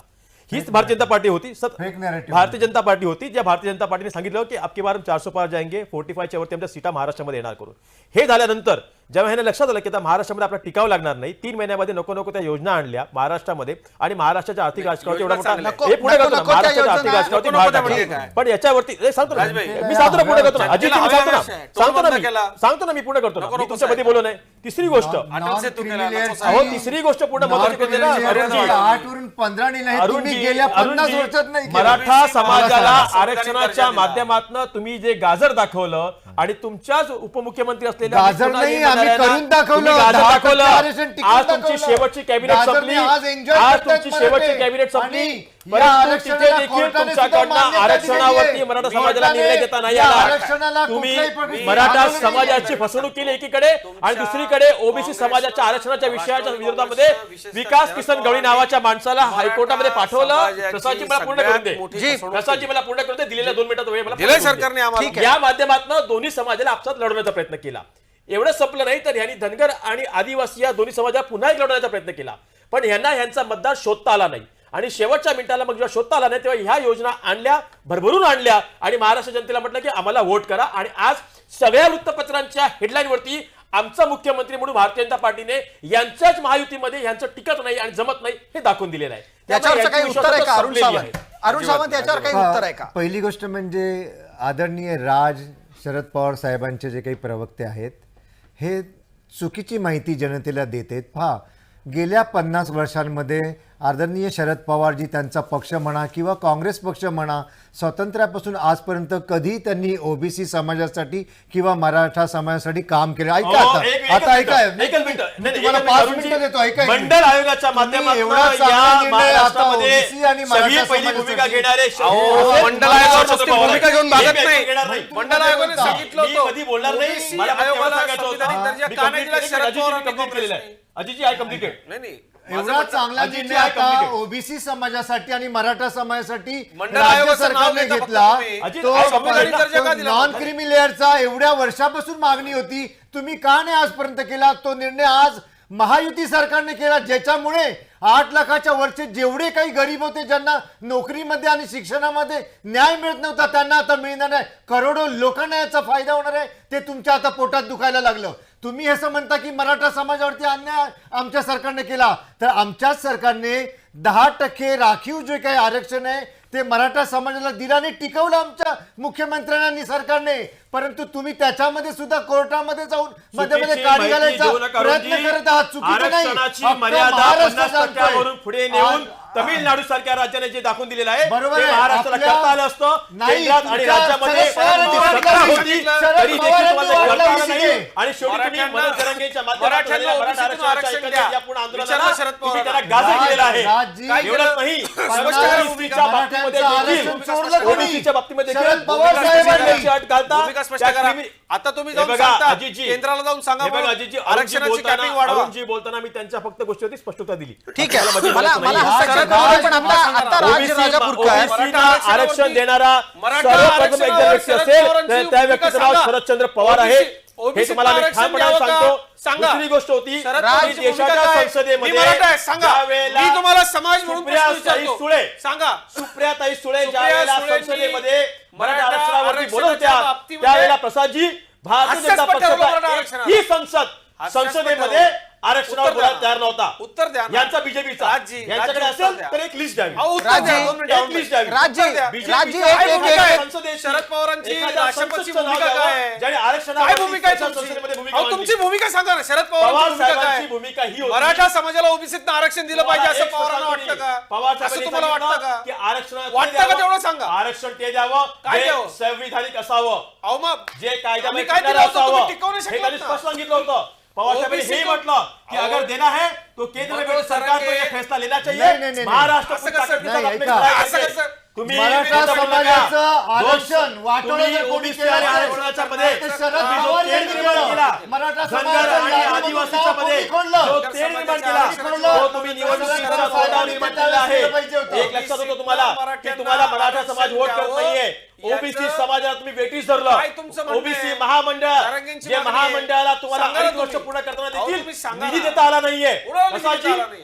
मेक माय वर्ड, नोट माय कोणाला वर्ड, निधी देता आलेला नाही. नोट माय वर्ड प्रसादजी. अण्णासाहेब की पाटील OBC आर्थिक विकास महामंडळाला महामंडळाला जो भरघोस निधी निधी द्यायचा होता तो ओबीसी निधी देता महामंडळाला आला भरघोस नाही. राज आणि राजापूरकर पुरावा आणि द्या. एक मिनिट राज राजापूरकर आणि सर्व राजकीय प्रवक्त्यांच्यासाठी विनंती आहे. एक मिनिट अजितराव देतो संधी देतो. एक मिनिट आताही त्यांनी मराठा मुद्द्याला आरक्षणाच्या पुढे कशी बगल दिली. शब्दाचा मान देतो म्हणून शांत आहे. ठीक शांत आहे. राहा प्रसादजी. आपल्याला राजकीय काय केलं विश्लेषकांनाही बोलतं करायचं आहे आणि पटकन जो मुद्दा कळीचा इथे आला त्यातला मुळात ठिणगी का पडली. यावरती स्पष्ट आमचा- राज शरद पवारांची एक भूमिका काय आहे? सांगा. अजितराव थांबा. शरद पवार बोलत नाही, सुप्रिया सुळे बोलत नाही, तुम्ही बोलत नाही, कोण काही सांगत नाही. आरक्षण पाहिजे. अरे कसं पाहिजे, देणार कसं, सांगा ना तुम्ही पण. एकनाथ शिंदे देवेंद्र फडणवीस यांनी जो अध्यादेश काढला होता मराठा समाजाला आरक्षण देण्याचा, त्यांनी आता ही कॅबिनेट संपलेली आहे, तो अध्यादेश पुढे नेला का? मराठा समाजाला आरक्षण दिलं का यांनी? मराठा नाही समाजाला दिलं ना. या राज्यामध्ये आरक्षण 10% मिळणं हा आरक्षण प्रत्येक लागू समाजाचा आहे. नैतिक अधिकार आहे. लागू आहे. अजितजी काय सांगतील तुम्ही आम्हाला? राजसाहेब, मी तुम्हाला तेच OBC ला आरक्षण विचारतोय, आहे. सांगा OBC चं आरक्षण टिकलं मराठा पाहिजे. समाजाला पण ते ओबीसी टिकताना देखील आरक्षण दिलं या पाहिजे उच्च का? न्यायालयामध्ये दिलं पाहिजे का? दोन व्यक्ती जनगणनेच्या आधारावरती गेले खोटं आणि बोलायचं, म्हणाले की जनगणना रेटून स्पष्ट नाही. बोलायचं, मी काही करायचं पूर्ण नाही. करतो. अहो, रेटून बोलायचं. मराठ्यांची माझ्याकडे तारीख हाय आहे, लागेल तुम्हाला. दिनांक आहे, वेळ मराठा आहे. समाजाची सगळ्यात मोठी देवेंद्र फसवणूक केली फडणवीस तुम्ही. यांनी त्यांच्या कार्यकालच्या सरते शेवटी असलेल्या 6 आठवड्याच्या मराठा आरक्षण मुदतमध्ये जेवायला दिलं. सर्वोच्च न्यायालयाने म्हटलं होतं आणि की त्याच्यातनं जाती सरकारी न्याय नोकऱ्या देखील जनगणनेच्या दिल्या. आधारावर त्याचा सेन्सस तुम्ही एक उद्धव मिनिट. ठाकरे तुमच्या पाठिंब्यानं मुख्यमंत्री असताना प्रसादजी, मराठ्यांचं आरक्षण प्रसादजी, दिलं. माझ्याकडे फक्त 1 मिनिट द्या. माझ्या समाजाकडून समाजाकडून मी मी तुम्हाला एक जाब मिनिट विचारतोय. मला मी याच्यात अहो, हस्तक्षेप सगळं करण्याची बोलतो. गरज आहे कारण इकडे वेळेची तुम्हाला मर्यादा विचारतोय. आपल्याला पाळायला हव्या. सांगा ना. अजितराव थांबा. सांगतो मी. अजितराव आणि राज राजापूरकर एक मिनिट मला याच्यातलं एक निरीक्षण दुसरं नोंदवून देवेंद्र घ्यायचं आहे. फडणवीस साहेबांना सर्वोच्च न्यायालयाने ज्यावेळेला सांगितलं होतं की तुम्हाला 6 आठवड्याची मुहलत आहे, त्यामध्ये तुम्ही तो आकडा आहे तो आकडा तुम्ही स्पष्ट करा ओबीसीच्या आरक्षणाच्या बाबतीमध्ये. 6 आठवड्याची मुदत संपत आली. सरते शेवटी शेवटच्या आठवड्यामध्ये यांनी पत्र लिहिलं कुणाला, देशाचा जो सेन्सस डिक्लेअर होता डिपार्टमेंटला, की मला ती आकडेवारी द्यावी करून. त्यावर त्यांनी हे म्हटलं की त्या आकडेवारीमध्ये इतक्या अहो, लाख आमचं त्रुटी आहेत. सोडा. अहो, पूर्ण करू दे ना. भूमिका- अजितजी, अजिबात असं नाही. असेल तर तुम्ही तुमची भूमिका- चर्चेमध्ये एकाला बोलायला कसं द्या काय? प्रसादजी. तुमची भूमिका स्पष्ट करा. आम्हाला बोलता येतं. भूमिका स्पष्ट करा. I can take 10 time louder than तुमची हिम. भूमिका स्पष्ट करा. आधी भूमिका I स्पष्ट can't करा. speak आम्ही 10 काय केलं, times तुम्ही काय louder केलं, than आम्ही him. आरक्षण दिलं, My हायकोर्टात thinking only- टिकवलं. my तुम्ही concern only की अनुवाद- मला माझी भूमिका अनुवाद माझ्या अधिकार दिला द्या नाही. करून. तो रिपोर्ट इंग्रजीत आम्हाला सादर करायचा होता. यांनी सांगितलं याच्यात होतं, याच्यात त्याच्यामध्ये याच्यात एवढं एक मिनिट चुका आहेत. साधा सोपा या विचारतो. वादावादीने हासिल काही त्याच्या- होणार अहो, नाही. फिरून कशाला येता? त्याच्या मराठा आधारावरती समाजाबद्दल राष्ट्रवादीची भूमिका काय? ओबीसीचं आरक्षण काय रद्द भूमिका झालं शरद पवारांची? आणि सांगा ना ओबीसीचं तुम्ही. आरक्षण रद्द झाल्याच्या मराठा पाठीमागे समाजाला जर कोणी ओबीसीतून जबाबदार असेल, आरक्षणाची मागणी तर आहे ते म्हणून देवेंद्र राजकीय फडणवीस होते. शरद पवार देवेंद्रजींना प्रत्येक चांगलं माहिती ठिकाणी होतं. तुम्ही पळ काढता, पळून काढता. देवेंद्रजींना चांगलं माहिती होतं मराठ्यांचा- की ओबीसीला वेठी धरता येईल. मराठ्यांचा- म्हणून त्यांनी सगळ्यांचा मराठ्यांच्या आरक्षणाच्या विश्वासघात केलाय समोर तुम्ही. ओबीसीला उपोषणाला तुमच्या बसवलं. नैतिकता नाही मराठा समाजाला लक्ष्मण तोंड हाकेच्या दाखवण्याची. पाठीमागे आता कोण आहे? निवडणूक आल्यानंतर लक्ष्मण हाकेला आरक्षण अरे एक गोष्ट उपोषणाला कोणी सांगा. बसवलं? का हे शरद सांगा पवार बरं सांगत सांगितलं. नाही? मग शरद पवारांनी कोणाला उपोषणाला बसवलं? जाती जातीत भांडणं कशी लावली हे सांगा ना तुम्ही. स्पष्ट माझा विचार आहे यांच्या तुम्हाला. संबंधी स्पष्ट विचार नाही. आरएसएस ने सांगावं की मूळ जाती मुद्दा- न्याय जनगणना मूळ यांच्या मुद्दा- अजेंडामध्ये आहे. मूळ चला. मुद्दा कसा टाळावा हे माझं शिका. काय म्हणणं आहे? बघा महाराष्ट्रातल्या अजितजी- मराठा समाजाने अजितजी, बघावं. चला, ठीक आहे. त्यांचा सदा प्रवक्ता मराठा या विषयावरती अजितजी, थेट उत्तर द्यायला तयार you are नाही. in camera ना? द्या अजित, you are in थेट उत्तर camera द्या. ना? ऐका, थेट उत्तर द्या. मी उत्तर देतो. द्या उत्तर द्या. आमच्या मराठा पक्षाचा- समाजाला एक ओबीसीतनं सेकंड, आरक्षण एक सेकंड. मिळालं पाहिजे एक हे सेकंड. मराठा समाजाचे लोक विचारत एक सेकंड, होते. अजित. सुप्रिया सुळे बोलले एक सेकंड, नाही, अजित. शरद पवार बोलले नाही. मी तुम्ही पुन्हा जाती बोलतो ना, जातीत प्रसादजी. भांडणं लावायला बसलात का? इन कॅमेरामध्ये सांगा ना. सांगावं मग की का? भारतीय जनता का पक्ष बरं त्यांची फसवणूक केली? आरएसएस काय दिलं 50 वर्षात? यांची भूमिका जातीय जनगणना करण्याची आहे करून मी सांगतो द्या ना लिहून. मी सांगतो माझी तयारी आहे. राष्ट्रवादी काँग्रेस आम्ही- पार्टी शरदचंद्र पवार साहेबांच्या आम्ही- अजेंड्यावरती जातीय जनगणना हा सर्वात आरक्षण- पहिला अजेंडा आहे. अहो, स्पष्ट सर्व करा. समाजाची जातीय जनगणना आधी- व्हावी हा आमचा अजेंडा आहे. आधी द्या लिहून. ठीक आहे बाकीच्या जातींचं मराठा समाजाबद्दल मी द्या प्रश्न लिहून. विचारतोय का तुम्ही एकनाथ सांगत शिंदे नाही? साहेबांवरती कोणाचा दबाव आहे सांगून द्यावं. मराठा नागपूरवरनं का सरकारचे मराठा फसवणूक- दिल्लीवरनं का दबाव येतो? फसवणूक का एकनाथ शिंदे भूमिका घेत नाही? करणाऱ्या नाक एकनाथ नाहीये. शिंदे लोकांच्या समोर हे उत्तर दबावाखाली द्यायला. काम सांगा करतात. तुम्ही. हे राज लक्षात ठेवा. राजापूरकर एक आरक्षणाची मिनिट भूमिका काय? अजितराव ओबीसीच्या आरक्षणाची भूमिका काय तुमची भूमिका आहे? अरे, काय शरद पवारची भूमिका आहे? सांगा तुम्ही. फक्त भाजपा करते. खोटं बोलताय खोटं बोलताय. RSS ची भूमिका काय आहे. दिलं या शरद पवारांनी जातीय राष्ट्रवादीने जनगणना मराठ्यांना घेऊन काय दिलं सांगा. आरक्षण संपवण्याचा काय दिलं भाग मराठ्यांना? RSS चा मराठा आहे. म्हणून प्रश्न आणि विचारले भारतीय तुम्हाला जनता मी. पक्षाच्या सांगा. पाठीमागनं RSS काम करते काय? हे बोला ना. RSSच्या स्टेजवरून माननीय सरसंघचालक सांगतात या पद्धतीनं आवश्यकता आहे हे आरक्षण गरज असेपर्यंत संपणार नाही. अजितराव, यांनी म्हटलेलं नाही, आहे शेवटपर्यंत यांनी उत्तर. म्हटलेलं आहे काय उत्तर की आहे? जाती न्याय जनगणना मी करना विचारलेल्या हे प्रश्नाचं हमारा उत्तर विषय द्या. मुद्दा नाही है मी हे आरएसएस विचारलेल्या म्हणते प्रश्नाचं उत्तर आम्ही द्या. म्हणत नाही हे लक्षात ठेवून चला. महाराष्ट्रातल्या मराठा बांधवांना मला सांगायचंय हे शरद पवारांचं खरं रूप आहे ही खरी रासप आहे शरद पवारांची मराठा समाजाची आयुष्यभर फसवणूक केलेला माणूस ठीक आहे अजितराव, एक मिनिट याच्यावर अरुण सावंतांना बोलायचं आहे. सारखा अजितराव, थोडं खोटं थांबा. बोलणारा माणूस नुसतं बोलतो, आणि पोपट खोटाने बोलणार. रेटून बोलणारा माणूस कोण? देवेंद्र फडणवीस सारखा सांगा. नाहीये. देवेंद्र अरे फडणवीस दिलंय. काय म्हणते? पहिल्या दिलंय. बैठकीमध्ये मी आरक्षण देतो दोनदा मराठा मला समाजाचं निवडून द्या. आरक्षण कॅबिनेटच्या आजही पहिल्या बैठकीमध्ये मी आरक्षण देतो. अरुण सावंत. दिलं आरक्षण? शिंदे झालं आता, चला. फडणवीस अरुण साहेब. अरुण सावंत मला एक प्रतिक्रिया. सरकारनं अरुणजी. आरक्षण दिलंय आता झालंय. काय शरद पवारांची भूमिका थांबा जरा. आहे? अरुण एक सावंत. मिनिट आता. OBC महाराष्ट्राची भूमिका ऐका काय आता, आहे? बस झालं. थांबा. महाराष्ट्राची अरुणजी. जनतेने तुम्हाला बराच वेळ ऐकलंय तुमचं जी. भांडण. खोटं मला बोलायचं, एकच रेटून विचारायचं आहे बोलायचं. प्रसादजी, जी. महाराष्ट्राच्या जनतेसमोर आणि तुमच्या या चॅनलवर मला एकच प्रश्न विचारायचा आहे, त्याचं उत्तर यांनी द्यावी. ज्या वेळेस मराठा सर्व जाती धर्मांच्या समाजांना जेव्हा आरक्षण तुकडे वाटले जात होते त्यावेळेस मराठा समाजाचं नाव कोणी कट केलं आणि मराठा समाजाला हे आरक्षण मिळू नये अशी व्यवस्था सुरुवातीच्या काळात कोणी केली? त्यावेळेस शरद पवारजी मुख्यमंत्री होते. याचं उत्तर तुम्ही द्यायचंय. हे असले फालतूच्या आणि बिनबुडाचे आरोप करण्यापेक्षा ना हे सत्य जाती आहे. न्याय जनगणना अख्खा करून मराठा समाज हे समाजातल्या जाणतो. प्रत्येक घटकाला हे सत्य आहे. आरक्षणाच्या चौकटीमध्ये सत्य आणण्याचा आहे. प्रयत्न तुम्ही केला काय असता ना, सांगता? ते दाखवून काय असतो. मोठा मोठा आज आवाज तुम्ही केले. समाजाला लपत नसतं कधी. आज तुम्ही समाजाला केलेला आहे मोठा आवाज केला. प्रसादजी, सत्य लपत नसतं. प्रसादजी, सत्य अख्खा मराठा समाज प्रसादजी, जाणतो. OBC समाजाला समाजाला व्यवस्थित तुम्ही काय करू दिलं? नये. फक्त माझा मोठ्या म्हणणं मोठ्याने आहे, भांडायचं याने मराठा समाज तुमचा होणार नाही. सगळ्यात मोठी फसवणूक येणाऱ्या तुम्ही म्हणलं ना, निवडणुकीत उत्तर देऊ? तुम्हाला मराठा समाज तुमची जागा दाखवून आम्ही देईल. मराठा उत्तर देऊ, तरुण उत्तर देऊ. उत्तर द्या. देतो हा उत्तर. सवाल करतो शरद पवारांना तुम्ही मुख्यमंत्री असताना जो जी आर काढला बरोबर. त्याच्यामुळे मराठा याचं उत्तर सांगा. समाजाचं कायमचं आरक्षण गेलं अगदी काय खरं याचं आहे, उत्तर खरं आहे आहे. काय याचं उत्तर गेल्या आहे? ब्रिटिश कालापासून जे झालेली तुमच्याकडे जी आहे, जाती उत्तर जनगणना होती, सांगायचं, ज्याच्या दाखवायचं. आधारावरती मराठा समाजाचं नाव कोणी सोडावं. केलं? द्वेष पसरवायचा यादी अहो, आज सोडावं. साहेब कसं झालं ते सांगा तुम्ही. अहो, सोडावं. मराठा समाज आज मराठा तुम्हाला उत्तर उत्तर विचारतोय उत्तर याचं. ऐकायचंय? फसवणूक जर कोणी उत्तर केली ऐकायचंय? असेल, काय उत्तर आहे? शरद पवारांनी उत्तर ऐकायचंय? देतो ना उत्तर, देतो ना. काय उत्तर देणार? अहो माहिती आहे ना खोटं उत्तर काहीतरी द्याल तुम्ही. नाही ऐकायचंय? मराठा समाज गायब कसं झाला खरं त्या यादीमध्ये? खरं आणि खोटं ऐकायचं तुम्हाला? आज करोडो मराठा समाजाची लहान लहान मुलं विचारतायत की आमचा समाज आरक्षणापासून वंचित कसा राहिला? तुम्हाला खरं ऐकायचंय? मी तुम्हाला खरं सांगतो, ज्या वेळेला 70 वर्षापासून जी जातीय जनगणना झाली नव्हती ती जातीय जनगणनेच्या आधारावरती त्या चौकटीमध्ये आहे सर्व आहे जाती धर्मांना आरक्षणाचा हिस्सा वाटला गेला. बिलकुल नाही. तेव्हा मराठा समाजाचं आरक्षण नाव हा एक कोणी संविधानिक वळवलं? अधिकार आहे. नाव कोणी बिलकुल वळवलं? नाही. आरक्षण हा एक संविधानिक अधिकार आहे आणि संविधानिक अधिकार जर वळवलेला प्राप्त आहे. करून हवा असेल तर त्याच्यासाठी तुम्हाला जातीय जनगणना केलीच पाहिजे.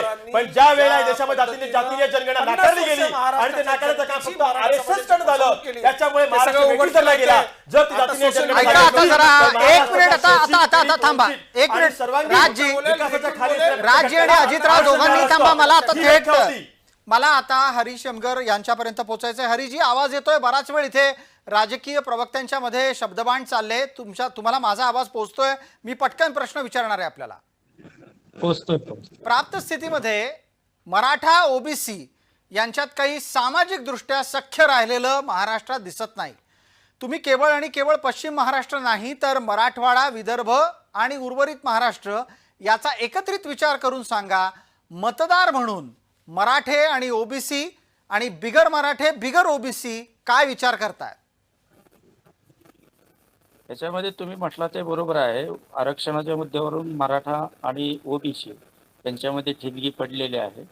पण मला वाटतं जे राजकीय पातळीवर मेळावे घेणे आणि त्याच्यातून त्याची घोषणा करणे, पण काही एक दोन मेळावे मी बघितले की संपूर्ण समाजाचा ओबीसीचा जरी मेळावा असला तर त्याला संपूर्ण ओबीसी समाज उपस्थित होता आणि त्याची काय हाक होती असं काही दिसलं नाही. तीच परिस्थिती दुसऱ्या बाजूला पण आहे. आता मराठवाड्यात याची जास्त जरा झळ जाणवते कारण तिकडचेच नेते आरक्षण मागणीचं नेतृत्व करतायत. पण पश्चिम महाराष्ट्रात बघितलं तर अजून तशी काय फार इतकी हे बेबनाव दोन्ही समाजामध्ये आहे असं वाटत नाही. पण राजकीय चर्चा किंवा ज्यावेळी मतमतांतर किंवा मत व्यक्त करायची वेळ येते त्यावेळी नेत्यांमध्ये याचा उल्लेख निश्चित होतो आणि मला वाटतं की तो नेत्यांमध्येच असावा. अजून जातीय पातळी किंवा समाजाच्या पातळीवर तो फारसा गेलाय असं पश्चिम महाराष्ट्रात म्हणजे सांगलीचा विचार केला तर जी. असं वाटत नाही. सांगली पटकन आता कोल्हापूर. मग आपण संजीव उन्हाळे यांना बोलतं करूयात. संजीवजी, मराठवाड्याच्या स्थितीबाबत असं म्हटलं जात आहे की तिथे सुरू झालेलं मराठा आरक्षणाचं आंदोलन हे एका बाजूला झुकलेलं आहे, त्याचा फायदा विशिष्ट घटकाला आणि त्यात सुद्धा स्पष्टपणे मवियाला मिळवून देण्याच्यासाठी चालला आहे. तुम्हाला पटतंय? तुमचं निरीक्षण याच प्रकारचं आहे का?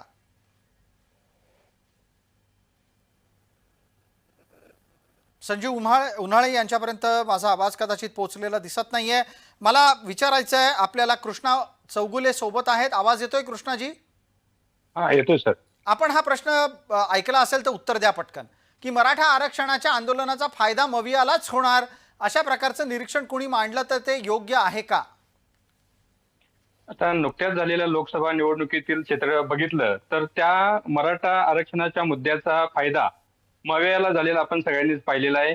जातीय मतांचं जातीय ध्रुवीकरण मोठ्या प्रमाणात लोकसभा निवडणुकीत झाले, हे सारे ह्या निकालाच्या कौलामधून आपल्याला स्पष्ट दिसते. तशीच स्थिती विधानसभेला देखील होण्याची शक्यता नाकारता येत नाही. पटकन आपण राजकीय चर्चेच्यासाठी गोपाळराव तिवारी यांच्यापर्यंत पोहोचतोय. गोपाळराव, प्राप्त स्थितीमध्ये जातीय ध्रुवीकरण आहे, धार्मिक ध्रुवीकरण आहे, पण प्राप्त स्थितीमध्ये राजकीय दृष्ट्या तुम्हाला पुढे नेणारा मुद्दा नक्की कोणता आहे, जो काँग्रेसला फायद्याचा असेल, तुमच्या मवियाला फायद्याचा असेल? वास्तवतेवर आधारित निर्णय घेणं आणि जातीय जातीय निहाय जनगणना करणं, जे बाय डिफॉल्ट 11-21 जे अपेक्षित होतं त्या केंद्र सरकारने केलेलं नाहीये, ती गरजेची आहे. त्यामुळे दूध का दूध पाणी का पाणी, वास्तवता काय सगळ्यांच्या समोर येईल. आता मराठा आरक्षणाची वास्तवता मी लक्षात आणून देतो. सर्वप्रथम मराठा आरक्षणावर पहिल्यांदा जर काही पावलं उचलले गेली तर तत्कालीन मुख्यमंत्री पृथ्वीराज चव्हाणांच्या काळात नारायण राणे समिती नेमली गेली. त्यांनी संपूर्ण राज्यभर दौरा करा आणि त्याच ठिकाणी त्यांनी रिपोर्ट तयार केला. त्याच्यानंतर 14 ते 19च्या वेळेला फडणवीस सरकार जेव्हा आलं त्यावेळेला गायकवाड आयोग नेमला गेला. विधानसभेत सर्व पक्षांनी एकमताने पाठिंबा दिला. परत एकदा सांगतो, अंडरलाईन, काँग्रेस, राष्ट्रवादी, शिवसेना सगळ्यांनी एकमताने पाठिंबा दिला. आमची पण भूमिका आहे. परंतु असं होत नाही की मी प्रिलिमिनरीला पास झालो, आता अॅन्युअलला मी नापास झालो, असं होत नाही. त्यामुळे ज्या वेळेला 102वी घटना दुरुस्तीचा अडथळा आणला, केंद्रात यांच्या सरकारने सर्व राज्याचे राज्य प्रादेशिक अधिकार होते आरक्षण देण्याचे, ते काढून घेतले आणि तो धोका दिला. आणि त्यावेळेला हायकोर्टात केंद्राचे वकील उभे राहिले की 102वी घटना दुरुस्तीचा अडथळा येणार नाही. आणि हे श्रीधर राणे जे फडणवीस साहेब ज्यांच्याकडे आर्टिकलशिप करत होते, त्यांचा युट्यूबवर व्हिडिओ पहा तुम्ही. आणि ते त्या ठिकाणी केंद्राच्या वकिलांनी बोलल्यामुळे हायकोर्टाने ते मान्य केलं. परंतु सुप्रीम कोर्टाने 102 घटना दुरुस्तीमुळे आता राज्याला अधिकारच नाहीये. तुमच्या मोदी शहाच्या सरकारने तो काढून घेतलाय, हे स्पष्ट केलं. आणि मग हे आपल्याला कोर्टाने सांगतात गुलाल उधळा म्हणून. ठीक आहे, आता आपल्याला वेळ मर्यादेमध्ये चर्चेला आटोपतो घ्यायचं आहे. या आक्षेपावर तांत्रिकदृष्ट्या मुद्दा आपण पटकन एकदा 30 सेकंदात अजितराव मांडा. पुन्हा नवा वाद सुरू करायचा नाही. माझ्याकडे एक अत्यंत महत्वाचा मुद्दा भात्यातला शेवटचा बाण म्हणून ठेवलाय. अजितराव, नाही, हे अजिबात खरं नाही. हे खोटं आहे, धादांत खोटं आहे. मी आपल्याला सांगतो की आत्ता दुटप्पीपणा कसा असतो बघा. शरद पवारांनी कोणाला रसद दिली आहे, आंदोलनं कशी घडवली आहे, ते उभ्या महाराष्ट्राला माहिती आहे. त्यांनीच मागणी केली की मनोज जरांगेंच्या मागणीवरती मराठ्यांना ओबीसीतनं आरक्षण द्यायला तुमचं मत काय आहे. त्याच्यावरती ना हे बोलले ना ते बोलले, सगळं पेटवून द्यायचं, उत्तरं काही द्यायचे नाही. सर, इथं आरक्षण टिकलं होतं, आम्ही हायकोर्टात टिकवलं होतं, फक्त सरकार बदललं. उद्धव ठाकरे मुख्यमंत्री असताना सुप्रीम कोर्टामध्ये काही कागदपत्र साधी तुम्ही ट्रान्सलेशन करून पाठवली नाही आणि तुम्हाला ते टिकवता आलं नाही. सरकार तुमचं असताना हे खरं आहे. आणि आत्ता एकनाथ शिंदे, फडणवीस सरकारनं, पवार सरकारनं मराठा समाजाला आरक्षण दिलंय. हो, ठीक आहे, आपण याच्यावर बऱ्यापैकी वाद घातलाय मगापासून. एका मुद्द्याला आपल्याला या चर्चेत आटोपतं घेत असताना स्पर्श करणं गरजेचं आहे. त्या निमित्तानं पटकन मी राजापूरकर यांना बोलतो करतो. राजजी, आपण सांगा, अजित पवार तुमच्यासोबत असणं आणि नसणं यानं तुम्हाला काही फरक पडतो का? महायुतीलाही काही फरक पडताना दिसतो का? आम्हाला तर असं आहे की अजित पवार असणं की नसणं याच्यापेक्षा शरद पवार साहेब हे आमच्यासोबत असणं, पवारसाहेबांच्या एक छत्रछायाखाली आमचा पक्ष आणि संघटना चालणं हे महत्त्वाचं होतं. ते आज अख्ख्या महाराष्ट्राने पाहिलं. अजित पवार वेगळे गेल्यानंतर देखील त्या ठिकाणी म्हणजे देवेंद्रजींना अजित पवार गरज होते, त्यांनी 40 आमदारसकट घेतलं, गरज नसताना देखील तर ह्याच्या सगळ्याच्या गोष्टीच्या नंतर देखील आम्हाला काही फरक पडला नाही. पण महायुतीला मात्र याचा वारंवार फटका बसलेला आहे. वारंवार त्या ठिकाणी महायुतीला आणि अजित पवार आणि देवेंद्र फडणवीस असेल किंवा अजित पवार आणि एकनाथ शिंदे असेल यांच्या गटाच्यामध्ये वाद दिसून आलेले आहेत. आज देखील जागा वाटपावरून वाद दिसून आले आहेत. त्यामुळे एकंदरीत मला असं वाटतं की अजित पवार हे महायुतीला डोकेदुखी ठरलेली आहे. अजित पवार हे महायुतीला नकोसे वाटायला लागलेले आताचे, आणि त्याच्यामुळे त्यांची जी टक्केवारी होती म्हणजे उमेदवारी देण्याची किती त्यांना उमेदवारी सीटा मिळण्याची ती देखील घटलेली आहे. त्यामुळे पटकन अजित पवारांचं याच्यावरचं नुकसान अजित शरद चव्हाण. पवार साहेबांना सोडून झालेलं आहे, जी. हे पहिली गोष्ट मी स्पष्ट करतो. आणि दुसरं नुकसान हे भाजपा सोबत गेल्यामुळे झालेलं आहे. अजित चव्हाण उत्तर द्या. याच्यामध्ये एक गोष्ट आपण लक्षात घेतली पाहिजे की यापूर्वी सुद्धा न मागता शरद पवार साहेबांनी महाराष्ट्राच्या समोर येऊन कशा पद्धतीनं पाठिंबा दिला, तो कोणाचं सरकार बनवण्याकरता दिला, काय दिला, हे काही लोकांपासून लपलेलं नाही आहे. आता याच्यामध्ये आपण एक गोष्ट लक्षात घेतली पाहिजे प्रसाद सर, की आमची जी महायुती आहे या महायुतीच्या सरकारनं इतक्या ताकदीनं आता कामं केलेली आहेत की पुनश्च एकदा मोठ्या प्रमाणावरती कौल आम्हाला जनता देईल, आमचे अधिकाधिक आमदार निवडून येतील याचा आम्हाला ठाम विश्वास आहे. त्या काय नफा नुकसान तोटा कसं गैरसमज पसरवल्यानं आणि विशिष्ट ठिकाणी विशिष्ट लोकांचा मतदानासाठी वापर करून घेतल्यानं तात्कालिक यश मिळालंय. आता आमच्या मतदाराला सुद्धा कळलंय की हमको बटना नाही आहे, क्योंकि हम बटेंगे तो कटेंगे. आणि आता आम्ही बटणार नाही, कटणार सुद्धा नाही. योग्य ठिकाणी माझं जनतेला आवाहन आहे की देशविरोधी, देशविघातक, विकासाचे विरोधी, जातीयवादी आणि धर्मांध लोकांना जर रोखायचं असेल तर विकासाला सबका साथ सबका विकास करणारा मोदीजी साजरी होणार नव्हती म्हणून निवडणुका दिवाळीच्या नंतर घेतल्या. हे काय सांगणार देवेंद्र फडणवीस साहेबांना निवडा, काय शिंदे साहेबांना सांगणार निवडा, यांना दिवाळी अजित पवारांना साजरी करता निवडा. येणार नव्हती म्हणून निवडणुका दिवाळीच्या नंतर घेतल्या प्रसादजी यांनी. हे काय सांगणार? यांच्याकडे सीटा येऊ शकत नाही. मला तर भीती वाटते की विरोधी ठीक आहे, चला, मला या उमेदवार निमित्तानं गोळा या करायला निमित्तानं लागतो. आपण एक पटकन पोल उमेदवार घेऊया. नाही तुमच्याकडे, तुम्ही जी, उमेदवार एकच गोळा करायला मिनिट, घरोघरी एक मिनिट, फिरताय. एक मिनिट. एका मला जणाला अजितदादाकडे वेळेच्या ठेवता, मर्यादेमध्ये बाकीच्या आटोपता म्हणता आमच्याकडे घ्यायचंय. या. आपण पटकन एक संधी आधी गोपाळरावांना देऊ. गोपाळराव, माझी तुम्हाला अत्यंत कळकळीची विनंती आहे, विचारेन त्याच मुद्द्यावर तेवढ्याच पुरतं सांगा, वेळ संपत आलेली आहे. मला सांगा, तुमच्या लेखी मविया किती जागा मिळवेल, काँग्रेसला किती जागा असतील? निश्चितच मावया सरकार बनवेल एवढ्या जागा 100% मिळणार आहे. यांचं काउंटडाऊन सुरू झालेलं आहे. आणि अमित शहानी सांगितलंय की 2029 मध्ये आम्ही स्वतःच भाजपचं सरकार बनवू. तरी हे वेडी असं धरून शिवसेना आणि ठीक आहे, तुम्ही काँग्रेसला किती जागा मिळणार आहेत सांगा. जयस्वालचं प्रकरण, गोपाळराव अजित जयस्वालचं प्रकरण भटकू तुम्ही नका, जाता मुद्द्यावर राहा. काँग्रेसला किती जागा मिळणार आहेत? काँग्रेसला 100% जास्त जागा मिळणार आणि आम्ही सरकार बनवणार. 100% जास्त म्हणजे किती? राज्य हे बघा, राज्यात अनैतिकतेचे असंविधानिक राजकारण बघितलेलं आहे. ठीक आहे. आणि जनतेच्या विरोधात प्रतारणा करणारं राजकारण बघितलेलं आहे. आणि त्यामुळे महायुतीला ठीक आहे. हे लांब ठेवणार. गोपाळराव, ठीक आहे, एक मिनिट अजितराव, मला पटकन आता अरुण सावंत यांना बोलता करायचं आहे. अरुण सावंत, आपल्या लेखी महायुतीची आकडेवारी काय असेल आणि शिवसेनेचा आकडा काय असेल? पहिली गोष्ट म्हणजे उगीच काहीतरी बोलण्यात अर्थ नाहीये, परंतु अमित शहा आत्ताच बोलले ना, ऐका, आता बंद करा भाजपचं तुमचं. सरकार होणार.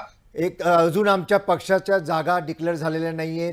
नाही, कुठून येऊ देतो, दिल्लीतून येऊ देत नाही तर गल्लीतून येऊ देत, त्याची चिंता तुम्ही करू नका. एक मात्र महाराष्ट्राच्या जनतेच्या महाराष्ट्राच्या जनतेच्या आशीर्वादाने एक गोष्ट मी सांगेन, दिल्लीला आहे. ठीक आहे, हो आहे दिल्लीला, असू दे. तुमचे काय भीक मागायला चालले असतात का दररोज दिल्लीला? बघा, हे शब्द प्रसादजी बरोबर नाही. मध्ये बोलायचं नाही, तर आपल्याला महाराष्ट्राच्या जनतेच्या आशीर्वादाने महायुती सरकार ही परिस्थिती महाराष्ट्रावर 144 जे लागतात सरकार बनवण्याकरता आमचं महायुती सरकार 145 जास्त जागा जिंकेल असं मला विश्वास वाटतोय. ठीक आहे, राजराजापूरकर, आपल्यासाठीचा प्रश्न आहे. मी थोड्या वेळापूर्वी गोपाळरावांनाही विचारलं होतं. मला तुमच्याकडून जाणून घ्यायचं आहे. आता गोपाळरावांनी एक मुद्दा क्लिअर केलाय, कृपया त्याची पुनरावृत्ती तुम्ही करू नका.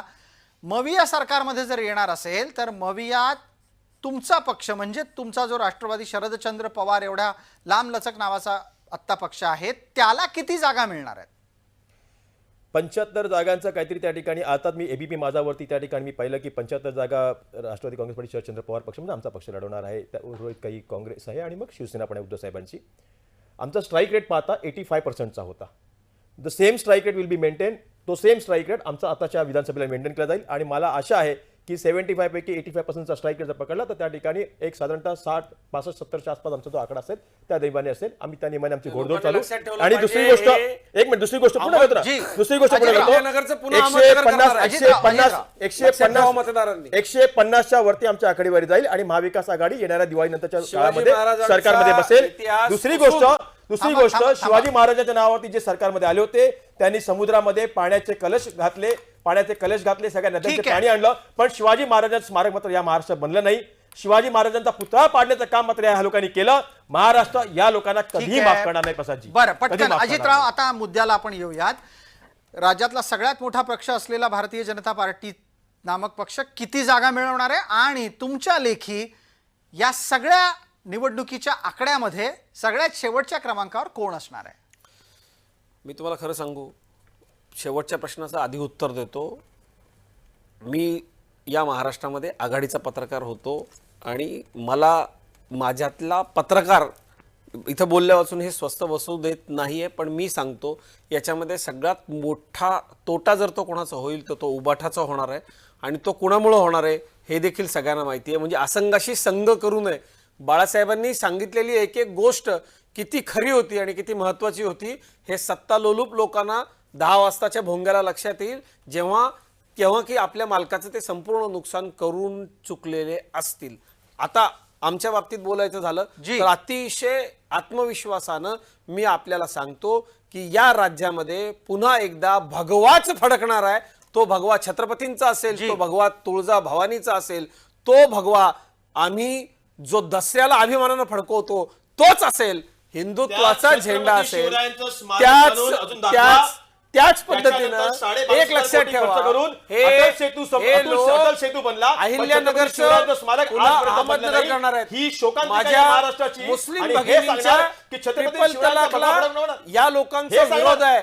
ज्यांनी छत्रपती शिवरायांच्या विशाळगडाला विरोधामध्ये जाऊन